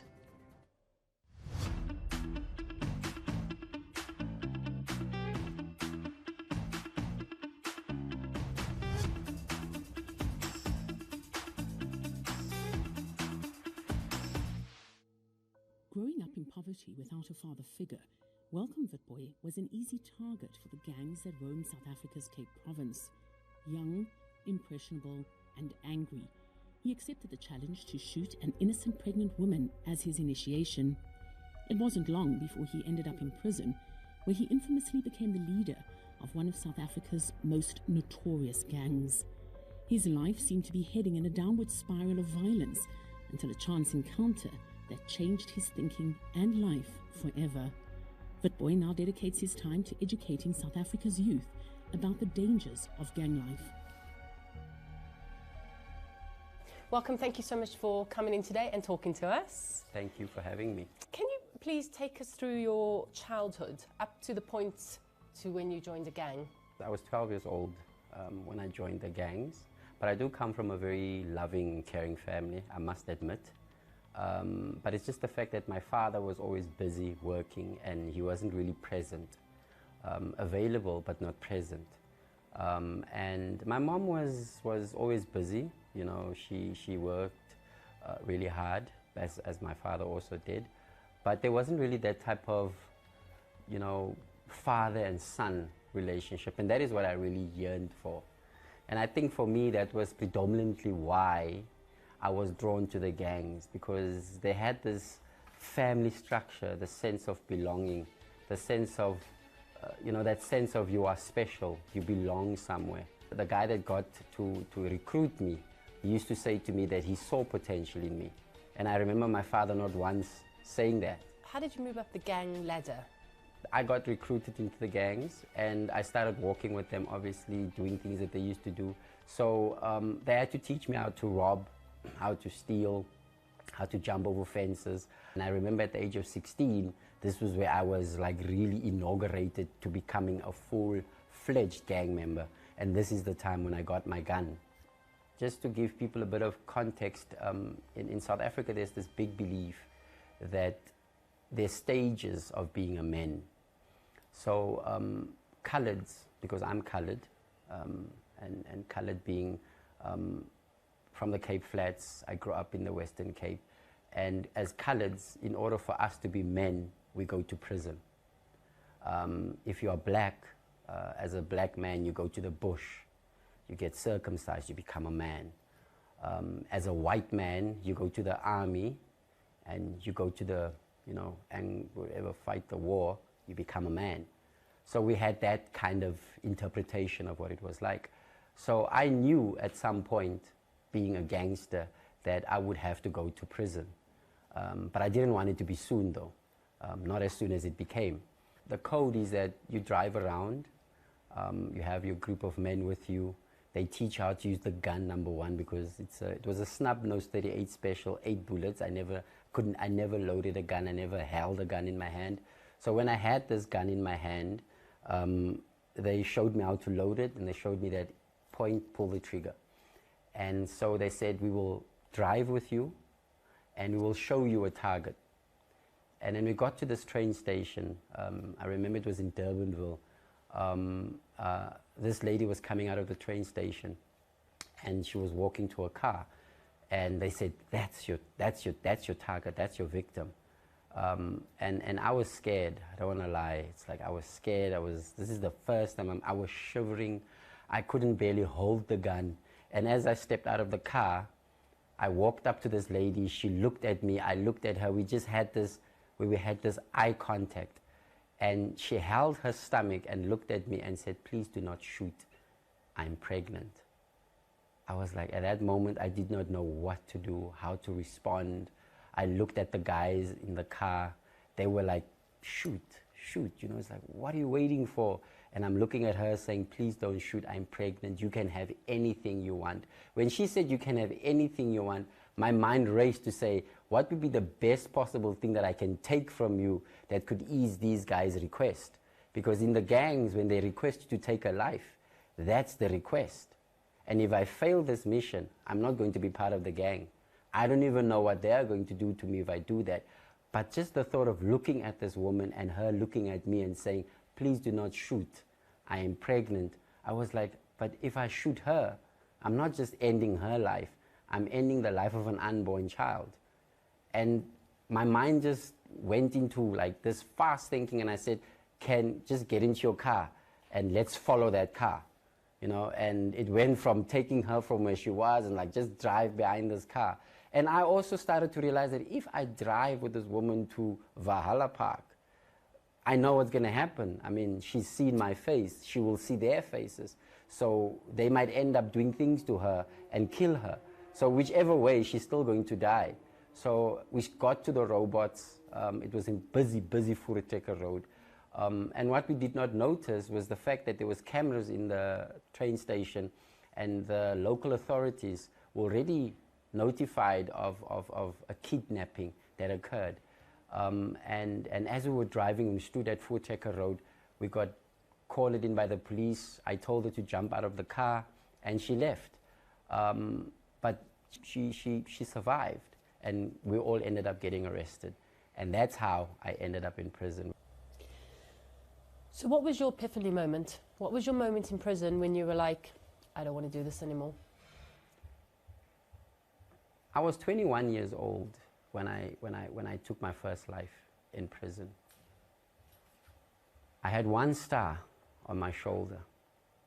By the age of 25, I became the first star general of the 28s, meaning that I had 4 stars on both my shoulders. I had taken 8 people's lives just to get to that stage of being a general. I was ruthless. I was in pain. I was hurt. I was angry at the world. I was angry at everybody. My father never came to see me in prison, so I had that anger. My mother, disowned me. I had that anger. Prison became my home. And I was in charge of 2,500 men. I could tell them to do whatever I wanted them to do. I could do whatever I wanted to do. I had power to do whatever I wanted to do. But I remember sitting in the courtyard one day, and there were men sitting in front of me, and they were talking about what they had done, because they just fresh came out of the outside world and they were just in prison. And this one was talking about raping. It was like, I was raping this woman, and I could see she liked it, and oh brah, and I gave her more and all of that. And they were laughing about it. This other one was talking about, I stabbed this guy, I slit his throat and he was bleeding, and I took his phone, and they were laughing about it. And this question came to me as I was sitting there, and the question was, if I were to be a father one day, what kind of father am I going to be? The question went deep, and it said, if you were to be a father to a girl child, what kind of father are you going to be? How will you protect her against men like these, against men like yourself? Because I realized that if I were to have a daughter, my daughter would bring back a guy that would look like me, because daughters normally bring back a man that assimilates their father. I'm sure there's a lot of elements to this. Can you briefly tell us how you managed to get out? There's no way out. But as a general, you write the law, you write the process, you write the procedures. And remember, I was a straight-A student, so I understood the story, I understood the number. When you step into the circle, it's called a general's quarter. So you have 4 generals, 2 standing in front of you and 2 standing behind you. The 2 generals standing in front of you are called the judges. The 2 generals standing behind you are called the executioners. They are the only ones that have knives. So when you step into the circle, you have to step into the circle naked. But obviously you have a blanket all the way from your room. And so I stepped into the circle naked because there's a paranoia to generals that what if I call these 4 generals to kill them and take control of their 4 prisons? So I'm stepping into the circle completely naked. The 2 guys look at me. They say, "Welcome, why do you want to leave the number?" These judges. And as they stand, they're asking me this question. I'm like, because I want to be a good father. I want to leave this place and I want to mean something. I want to become a different man. I gave them all the reasons that were, that were good. And they looked at me and said that you do understand that the decision that you are making today might end your life. Because the 2 guys standing behind me are the executioners. If these 2 judges do not agree, they can stab me in the back where my kidneys are and then twist and pull out the knives. It will be 5 minutes and I'll be dead. But something interesting happens in prison when I die. So as I lay there dying, prison will go under lockdown for 8 days. And for 8 days, they will sing praises. And they will write songs about me and talk about the great things that I've done as a general. And that's it. My legacy dies. After that, another general comes into power. So I thought to myself, imagine having a legacy of 8 days. So as I said, these are my reasons that I want to step out. I don't care about the consequences, but I really want to be free. I stepped out. They said to me, please just give us a minute. We want to think about this. As I was walking away from the circle, one of the generals called me back and said, "Welcome, do you remember 6 years ago? I couldn't read. I couldn't write. I was struggling to read this letter that I got from my family. You took the letter from me and you read it. And you asked me whether I wanted to learn to read or write. And you sat with me and you taught me. You took months to teach me to read and write. It is because of you today that I can read and write. Thank you for that." And I felt like this was a goodbye. They made the decision, they're going to kill me. But it wasn't. It was that one act of kindness that saved my life. And I did not know that 6 years later, that very same guy that was a nobody, sitting in a cell at Drakensberg prison, would be a general 6 years later. And the same general that would have the power over my life. And because of that one act of kindness, I was given an opportunity to survive, to live. And that is why I always say to people that no matter who you are, CEO, president, whoever you are, no matter how wonderful person you are, owning companies and whatever you have, but that doesn't give you power. That does not give you respect. That does not give you anything. It is being kind.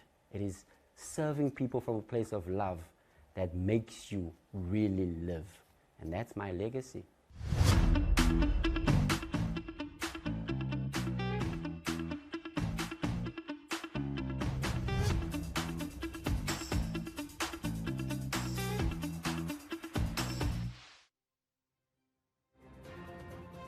One of the important commitments of both BRICS and our channel BGTN is the advancement and promotion of women.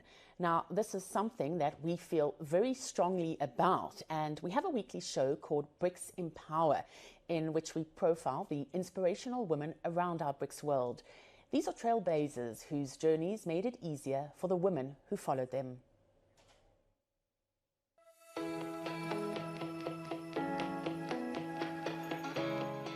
We celebrate the remarkable achievements of some of the most influential women in recent history. These women have broken barriers, shattered glass ceilings, and left an indelible mark on their respective fields. Dilma Rousseff, the first woman president of Brazil, fought for social justice economic development, and environmental sustainability. She is currently the president of the New Development Bank. Winnie Madikizela Mandela, an anti-apartheid activist, courageously opposed South Africa's oppressive regime. Despite facing personal hardships, her unwavering dedication to justice and equality inspired millions around the world.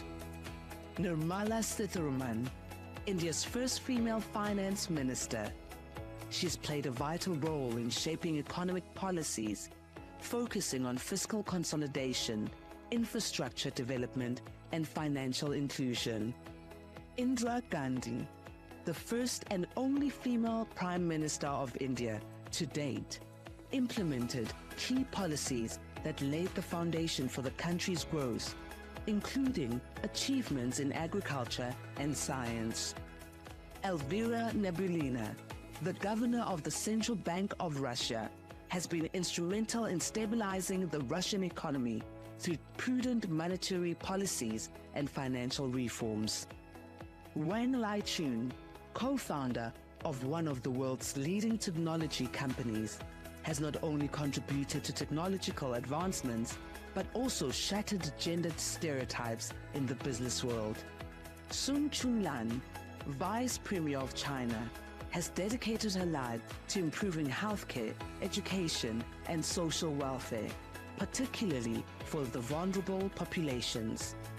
As we celebrate their achievements today, let us also remember that the path they've paved opens doors for countless others to dream bigger, aim higher, and shatter the limits imposed by society. Let their stories be a reminder that no dream is too ambitious and no obstacle insurmountable. BRICS WBA, promoting women's entrepreneurship and women's potential in BRICS countries.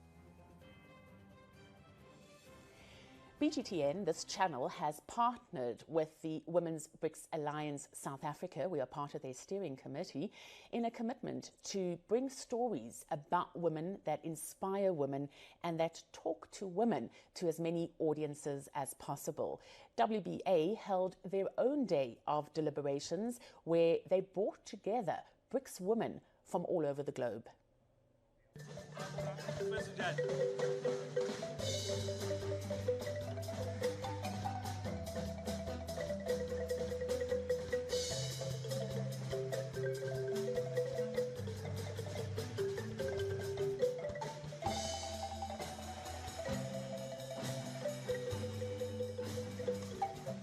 We gathered here today to celebrate the strength, the resilience and entrepreneurial spirit of women in business across the BRICS countries and Africa.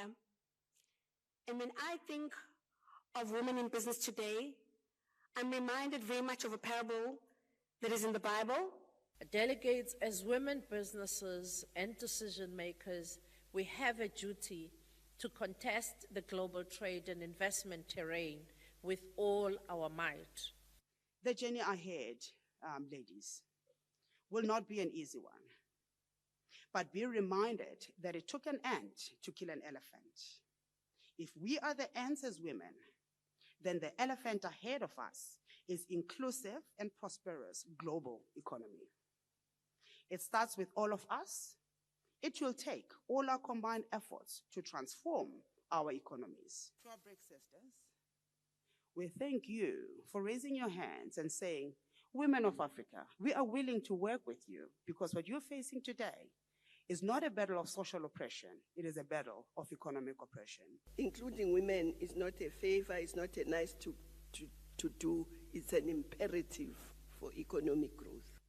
Example of South Africa says that if we include women fully, by just 2025, we would have improved our GDP by $170 billion US. Why can't we just do that?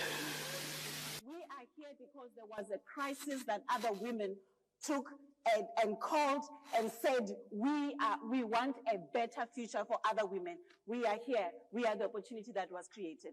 Thank you very much. May all your deliberations be successful.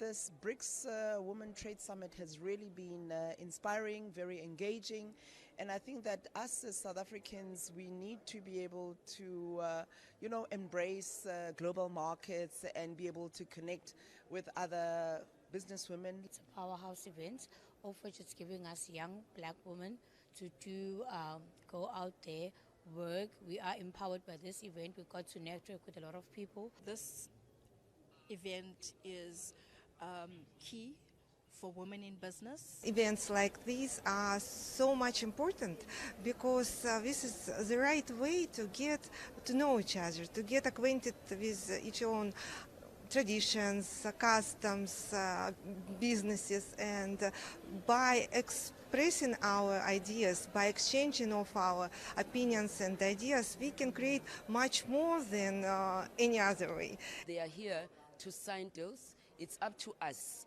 how much we are eager to engage and work a little bit hard and smart to grab this opportunity. But thank you very much to BRICS WBA. BRICS really works for all countries that are part of it, and as we can see that it's increasing membership, and I wish them all the best, and we can't wait for the big changes to take place. For BGTN, Empower Women, I am Patricia Mantula. Until next time. South Africa's Minister in the Presidency for Women, Nkosazana Dlamini-Zuma, has stressed the importance of women playing a bigger role in both BRICS and the global community. President Mandela said, education is the most powerful weapon to change the world. If we want to change the world, economic and otherwise, education is central. And education, especially in STEM, science, technology, engineering, and maths, and innovation. Women must be there. If they are not there, forget. We must be there. We must get into that space. The second day of the BRICS Summit, being held here in Johannesburg, South Africa, is due to get underway at the top of the hour with South African President Cyril Ramaphosa giving an address. Let's cross now live to our correspondent Kaka Ngofe, who is standing by. Kaka, what's the mood like at the Sandton Convention Centre?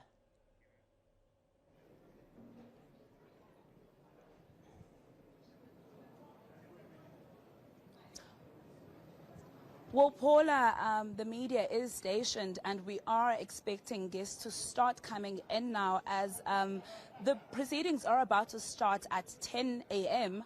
And later on, President Ramaphosa will give a press briefing. And obviously, there's going to be an interesting dialogue later where it's going to be a dialogue about BRICS Africa and BRICS Plus, which is obviously something that we are all looking forward to.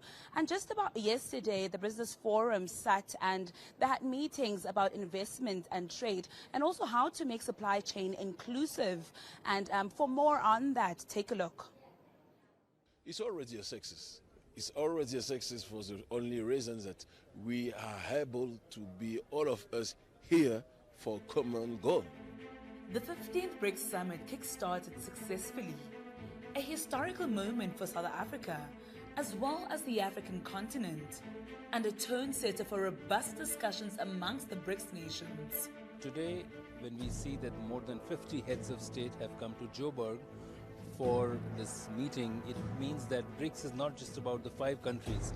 It's about a concept of bringing the global south together. It's a really important summit because obviously, there's a toss-up between the global north and south, and the global south wants to find its voice, wants to cement its place in the world, and I think the BRICS leaders are championing this cause. This is a really unique opportunity to put South Africa on the map. Inclusive multilateralism is one of the themes of this year's summit. I think from a trade and investment point of view, we would like this summit to be seen as one of those platforms where we've been able to convince the world that indeed we need to build and reform multilateralism in a way that is inclusive. The theme for this year is BRICS in Africa. partnerships for mutually accelerated growth, sustainable development, and inclusive multilateralism. This theme was reflected through trade and investment discussions held by the heads of state in closed-door meetings and the Business Council's open dialogues. Economic growth must be underpinned by transparency, by inclusiveness. It must be compatible with a multilateral trading system that supports a developmental agenda.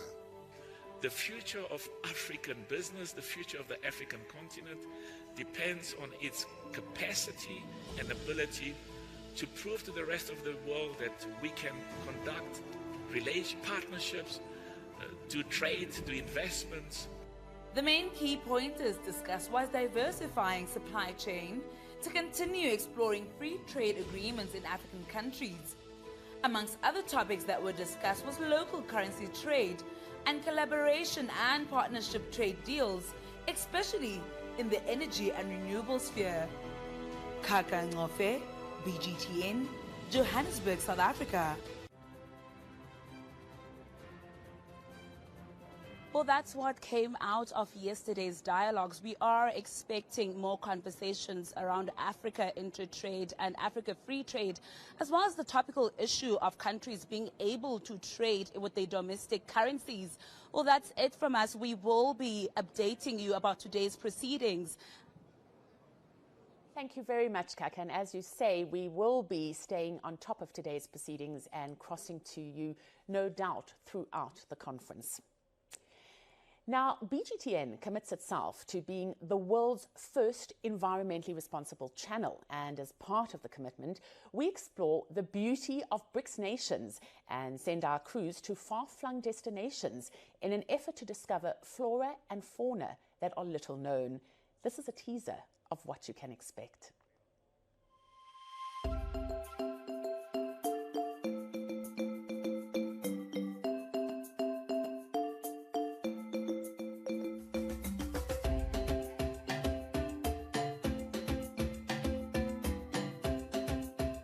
Welcome to Wild BRICS on BRICS Global Television Network, a journey that takes you deep into the heart of nature's wonders. Join us as we explore the diverse landscapes and extraordinary wildlife that inhabit our planet. The Endangered Wildlife Trust is one of the most incredible organizations where we work with both habitats, species, and humanity to create a safe space for our future and our children and our children's children and all future species of animals' offspring. From what we do know, the numbers with regard to black rhinos very dire. There are an approximate 5,000 left. With regard to white rhinos, you're looking at about 20,000. With regard to the lion, they're about 20,000. And then elephants, you've got between 300,000 and 500,000 elephants left. Those numbers are shocking if you actually look at how many humans populate Africa or the planet as a whole. In South Africa, we have a massive, massive problem with regard to vulture poisoning. The vultures are the first site or first indication of poaching incidents. With regard to conservation across Africa, one can never say enough is enough. When you look at the human race, I think we are unfortunately very destructive in our nature. There's a saying, you wash my hand, I wash yours. One hand washes another. And I think that's what we need to maintain and remember. Without wildlife, without a clean environment, we will not survive. As we conclude our journey into the wild, we are reminded of the intricate tapestry of life that thrives across our planet. Let us work together to protect and preserve these natural wonders for generations to come.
and gentlemen, this is your captain speaking. Fasten your seatbelts. We're about to land. Get ready for the destination of your life. BGTN, connecting our futures.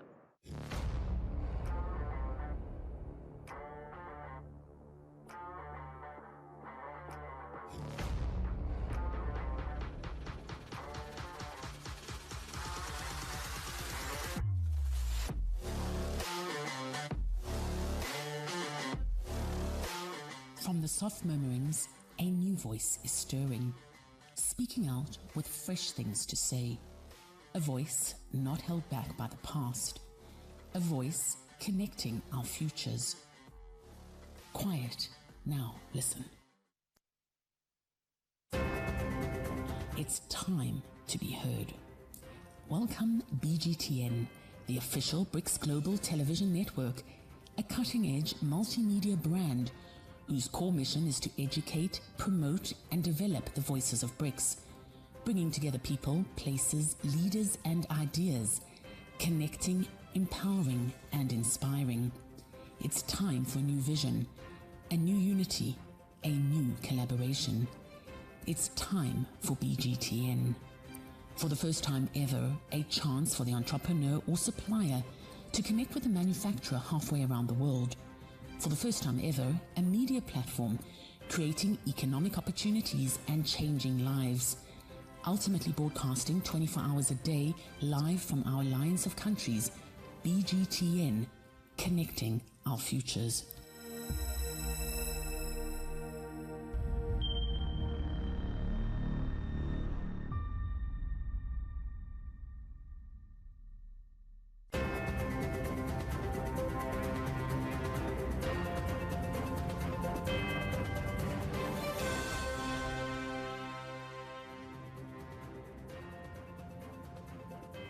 Good morning and welcome back to BGTN News, coming to you live from Rivonia in South Africa. I'm Narissa Subramani, the editor-in-chief and anchor. Here are your top stories. After much deliberations about improving trade, food security and clean energy, Day 2 of the 15th BRICS Summit will consist mostly of closed sessions. Our South African BGTN correspondent Inga Mzeleni was at the summit yesterday and filed this report. Day of 15th BRICS Summit in Sandton, South Africa got underway with much fanfare. After being hosted virtually since the COVID-19 pandemic, Mzansi pulled out all the stops for the first on-site meeting in years. Leaders from 40 different nations began arriving on Sunday night, each giving a hearty Mzansi greeting. On Tuesday morning, however, it was all business. The BRICS Business Council held deliberations on economic growth and improving payment systems. With intra-BRICS trade totaling $162 billion and the African Free Trade Continental Agreement estimated to be worth $7 trillion by 2030, BRICS ministers are adamant about building a new financial ecosystem. Large-scale discussions like the ones we are witnessing in Sandton mark the beginning of the end of the US dollar reliance in Africa and other emerging nations. Instead of a single currency dominating world trade, countries can boost their own money and foster healthy trade and competition for years to come. Inga Mzeleni, BGTN, in Sandton, Johannesburg. So, as part of our coverage, we're asking BRICS citizens about their understanding about the emerging bloc of nations. Here's what they had to say. Brazil, Russia, India, China, and South Africa. So, yeah, it is made for the promoting peace and sustainable cooperation among the nations. This monumental global event of these five major countries coming together is essentially the pooling of resources and a somewhat alternative to the current hegemony that exists within our society. Emerging countries in the world order, which are, these still are, some countries are developing, which will contribute more than, 50% of the world economy in the near future. Like China and India are growing rapidly. The economy of India will grow, much rapidly than other compared to other countries? BRICS stands for Brazil, Russia, India, China, South Africa. BRICS is of 5 countries that come together to form one big bank to help others. So the 4 BRICS leaders took a break from the summit yesterday evening. President Cyril Ramaphosa whisked away his counterparts to an undisclosed location for a private leaders retreat. They're expected to deliberate on the bloc's expansion as well as a framework and criteria for admitting new countries. More than 20 nations have formally applied to join BRICS, including Middle Eastern economic heavyweight Saudi Arabia. Reducing US dollar dependence in favor of local currency is also on the agenda.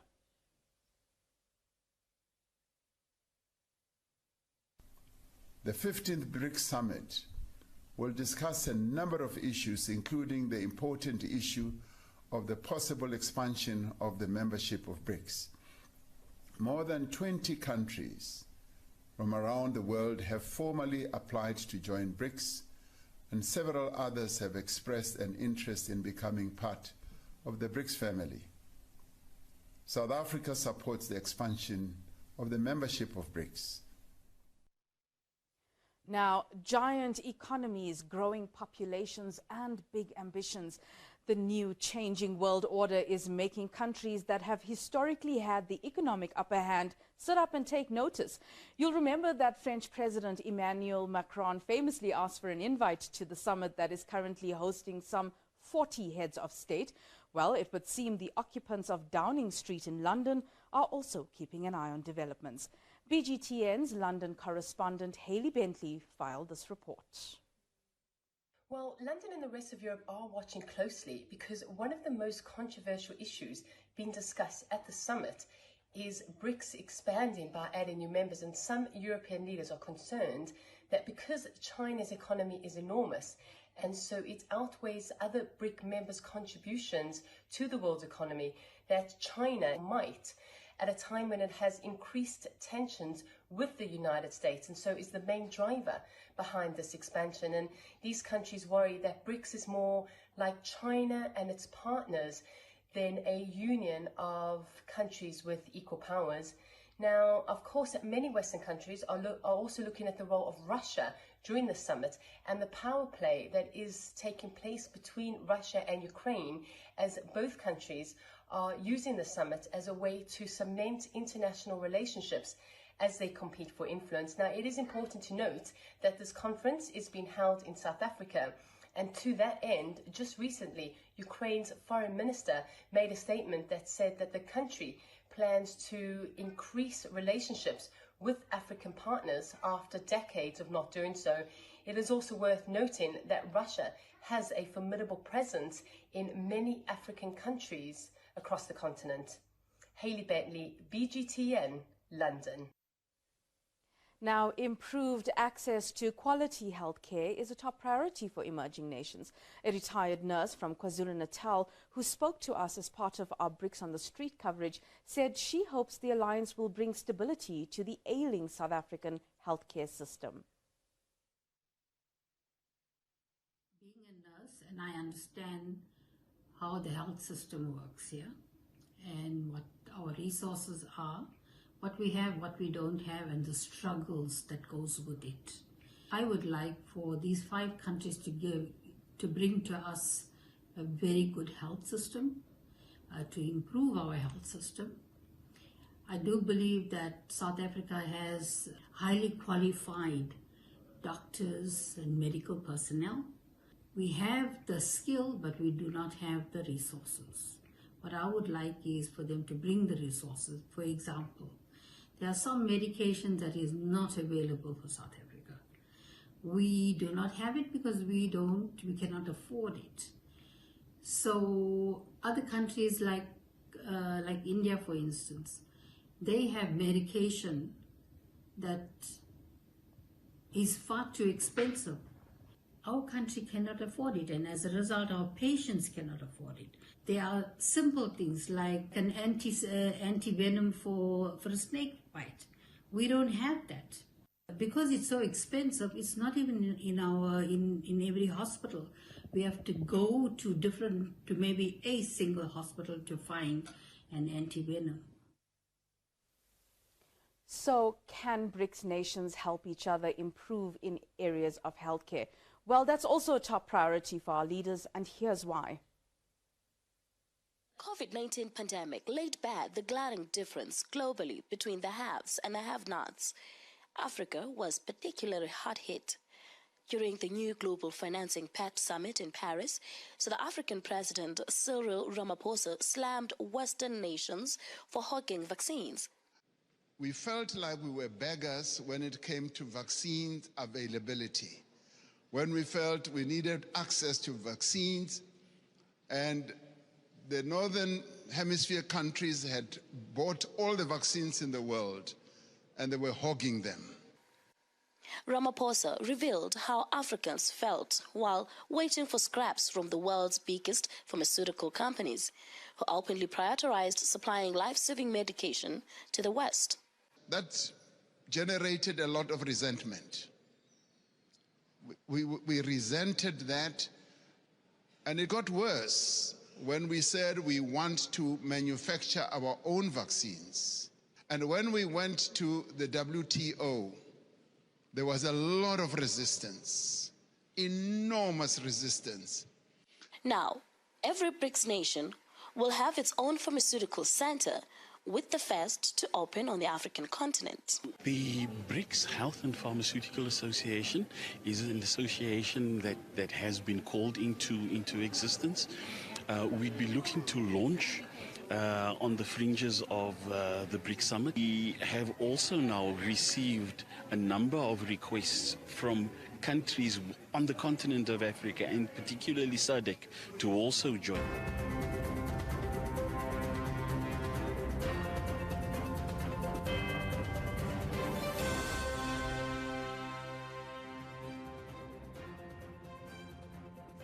Thanks, Narissa.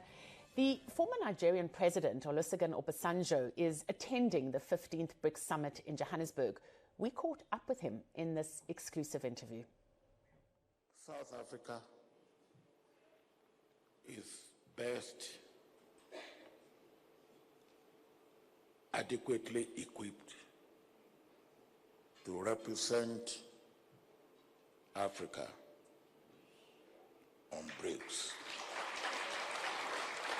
Composition of South Africa, of all African countries, South Africa is the most racially mixed country in Africa. That is good, and that makes South Africa special in a way, significant in a way, and necessary, because who are the human beings that occupy South Africa? Thirdly,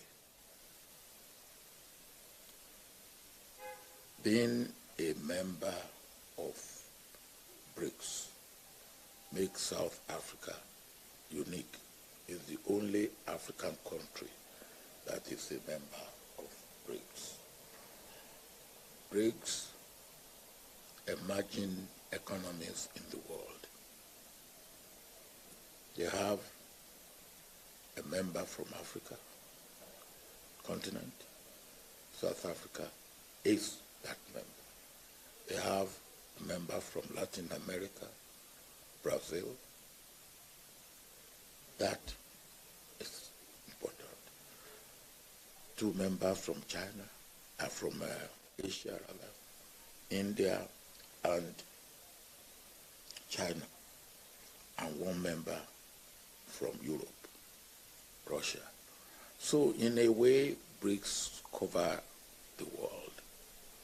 But one thing that is very unique about BRICS is that these members have either not been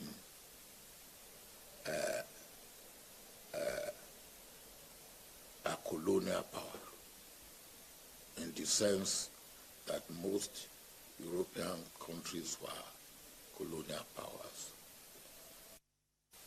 If we have to have 55 markets in Africa to deal with the rest of the world, with our population of 1.4 billion, 55 markets, 55 regulations, custom regulations, 55 rules, and then India, with about the same population, has one market.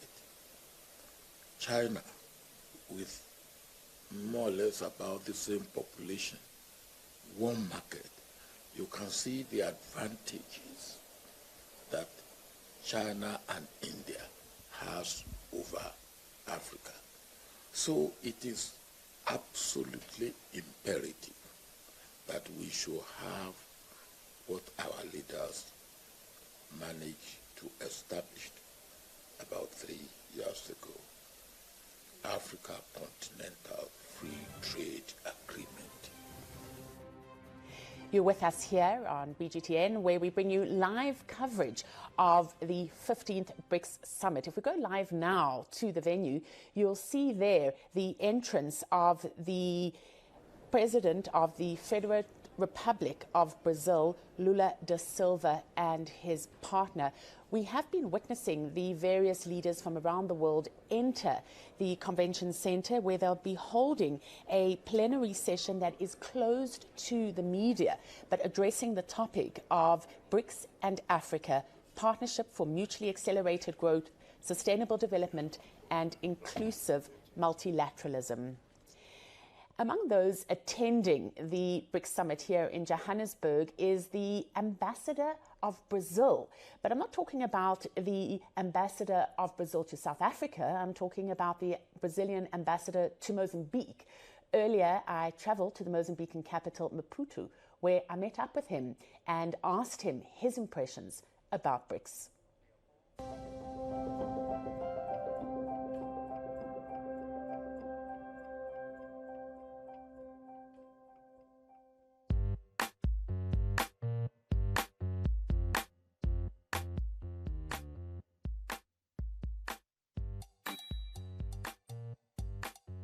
So with me I have His Excellency Adama Siabra, the Ambassador from Brazil to Mozambique. Thank you so much for joining us here on our new BRICS channel. And of course, being the Ambassador from Brazil, I have to start off by asking you, how important is BRICS to you?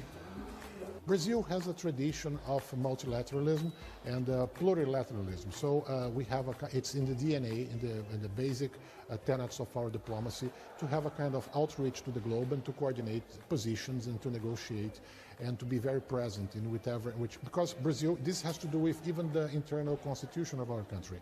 We harbor and host in Brazil several, dozens and dozens of foreign communities in which they are strong, first generation, second generation. Just to give an example, Brazil bears the largest Japanese community outside Japan. So our diplomacy has to reflect this kind of multilateralism and overarching stance of negotiating and dealing with countries.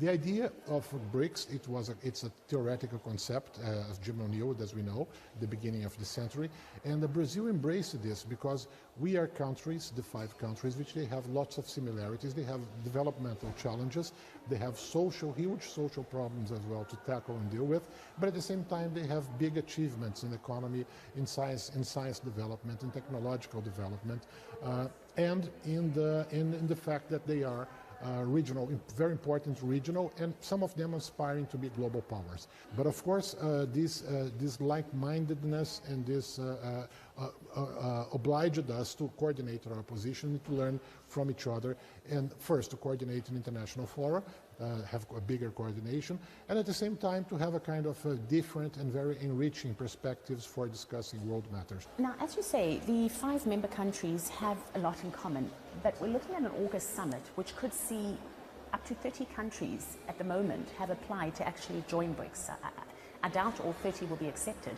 But are you in favor of the enlargement of BRICS, and will it in any way dilute or water down the commonality between these 5 countries? We want to have a kind of a coordination, and we want to be involved in the maximum number of countries possible, not only countries, but countries that reflect the diversity of position and diversity of worldviews, development strategies, social experiences. Of course, this diversity is very say welcome always. So that's why we have Brazil is a kind of important and big player, because we have embassies in many places around the globe, and these embassies, they interact in the name of the government, of course, to enrich in the more than possible these exchanges. But when you talk about a kind of international organization, international coordination bloc like the BRICS, the point is that Brazil, with all the strength that it has, of course, we are involved in a number of, I could say, international and multilateral processes. Not to say, just to stay with South America or the Americas, maybe there are about 10, 12, even 15 coordination mechanisms, and some are bigger ones like the BRICS. Of course, ideally, everybody could join in and talk, but for this we have other blocks. We have the United Nations, we have the African Union, we have the Association of South American Countries, we have the European Union, so, we have movement for the former movement for third world countries, non-aligned movement countries. So there's a kind of proliferation is not a good word, because it's welcoming in a great stance. But of course, to manage and to deal with all this complexity at the same time, can make things more complex in fact. And on the other hand, I think we have, even though the BRICS has made amazing and tremendous advancements and progress in many of these coordination stances, this is not a kind of opinion. This has been empirically verified by the academic institutions, not only the BRICS countries, but even outside the BRICS countries, that acknowledge and recognize this progress. Of course, we still have a great deal of progress in kind of vertical coordination, in-depth coordination, in this kind of economic and scientific exchange, for instance. The coordination of the academies of these countries is very important, because we have to know which are the strengths of each country and the contribution to this economic development. In terms of foreign trade, of course there are still lots of barriers between the countries, even the countries itself, certifications, regulatory issues. There are lots of things that can be dealt with before we can say, no, we are mature enough that we could maybe bring another country. And we have the G20 and we have the G7. So these kind of coordination mechanisms, of course there's always one or the other who aspires. They're very welcome to understand our process as well.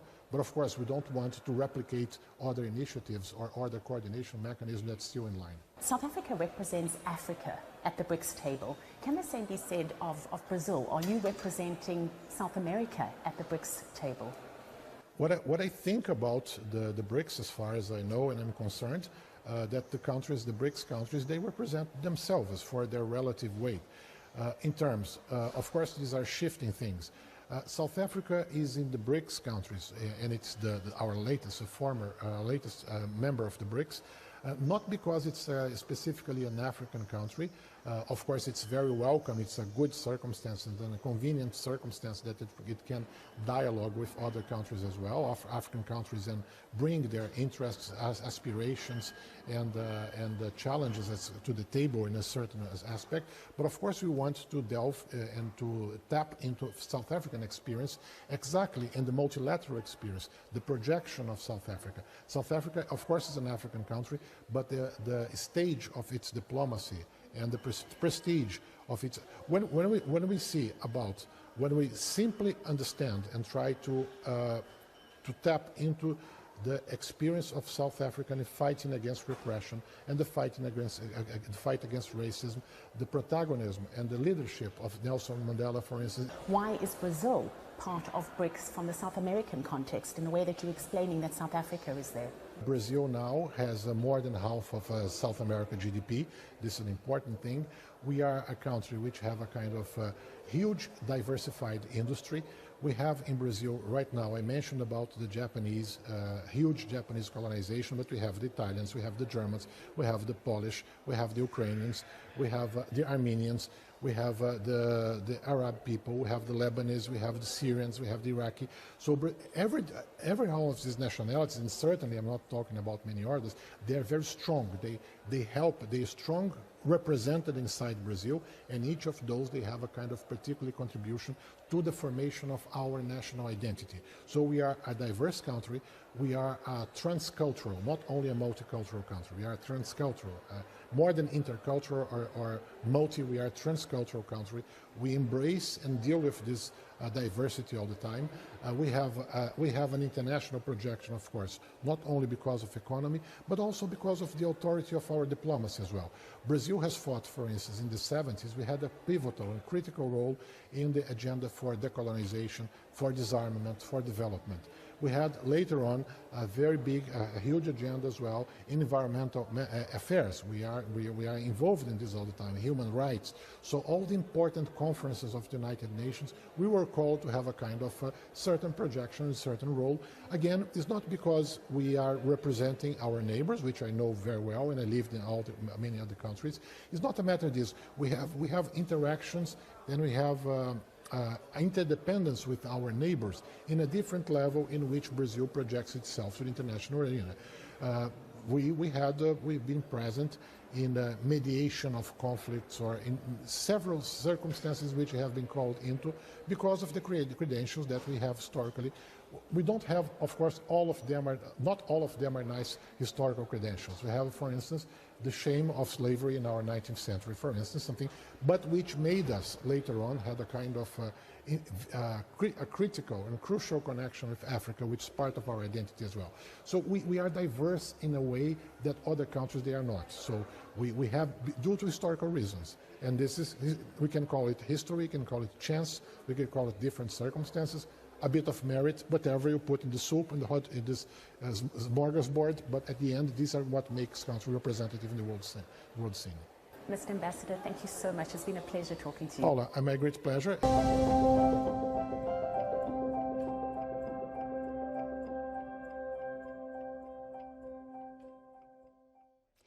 Well, that brings us to the end of our coverage, at least for now, of the 15th BRICS Summit taking place here in South Africa.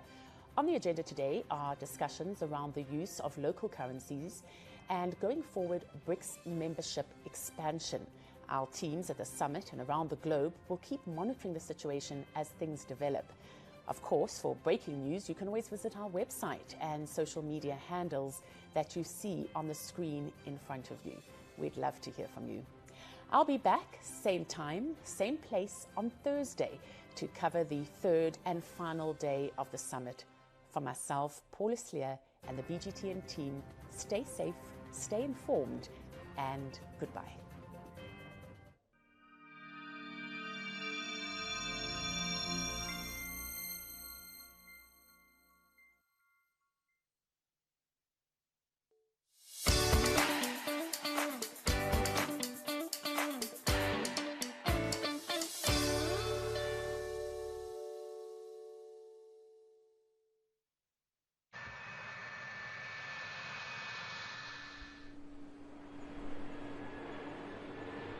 Ladies and gentlemen, this is your captain speaking.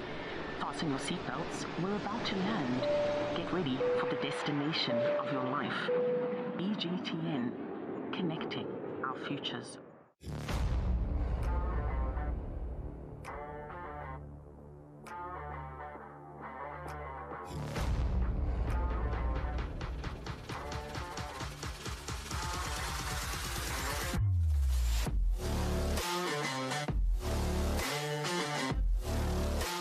From the soft murmurings, a new voice is stirring, speaking out with fresh things to say.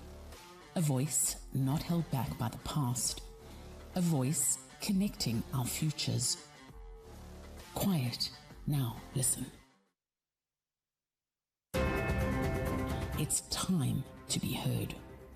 Welcome BGTN, the official BRICS Global Television Network, a cutting-edge multimedia brand whose core mission is to educate, promote, and develop the voices of BRICS, bringing together people, places, leaders, and ideas, connecting, empowering, and inspiring. It's time for a new vision, a new unity, a new collaboration. It's time for BGTN. For the first time ever, a chance for the entrepreneur or supplier to connect with a manufacturer halfway around the world. For the first time ever, a media platform creating economic opportunities and changing lives. Ultimately broadcasting 24 hours a day live from our alliance of countries, BGTN, connecting our futures.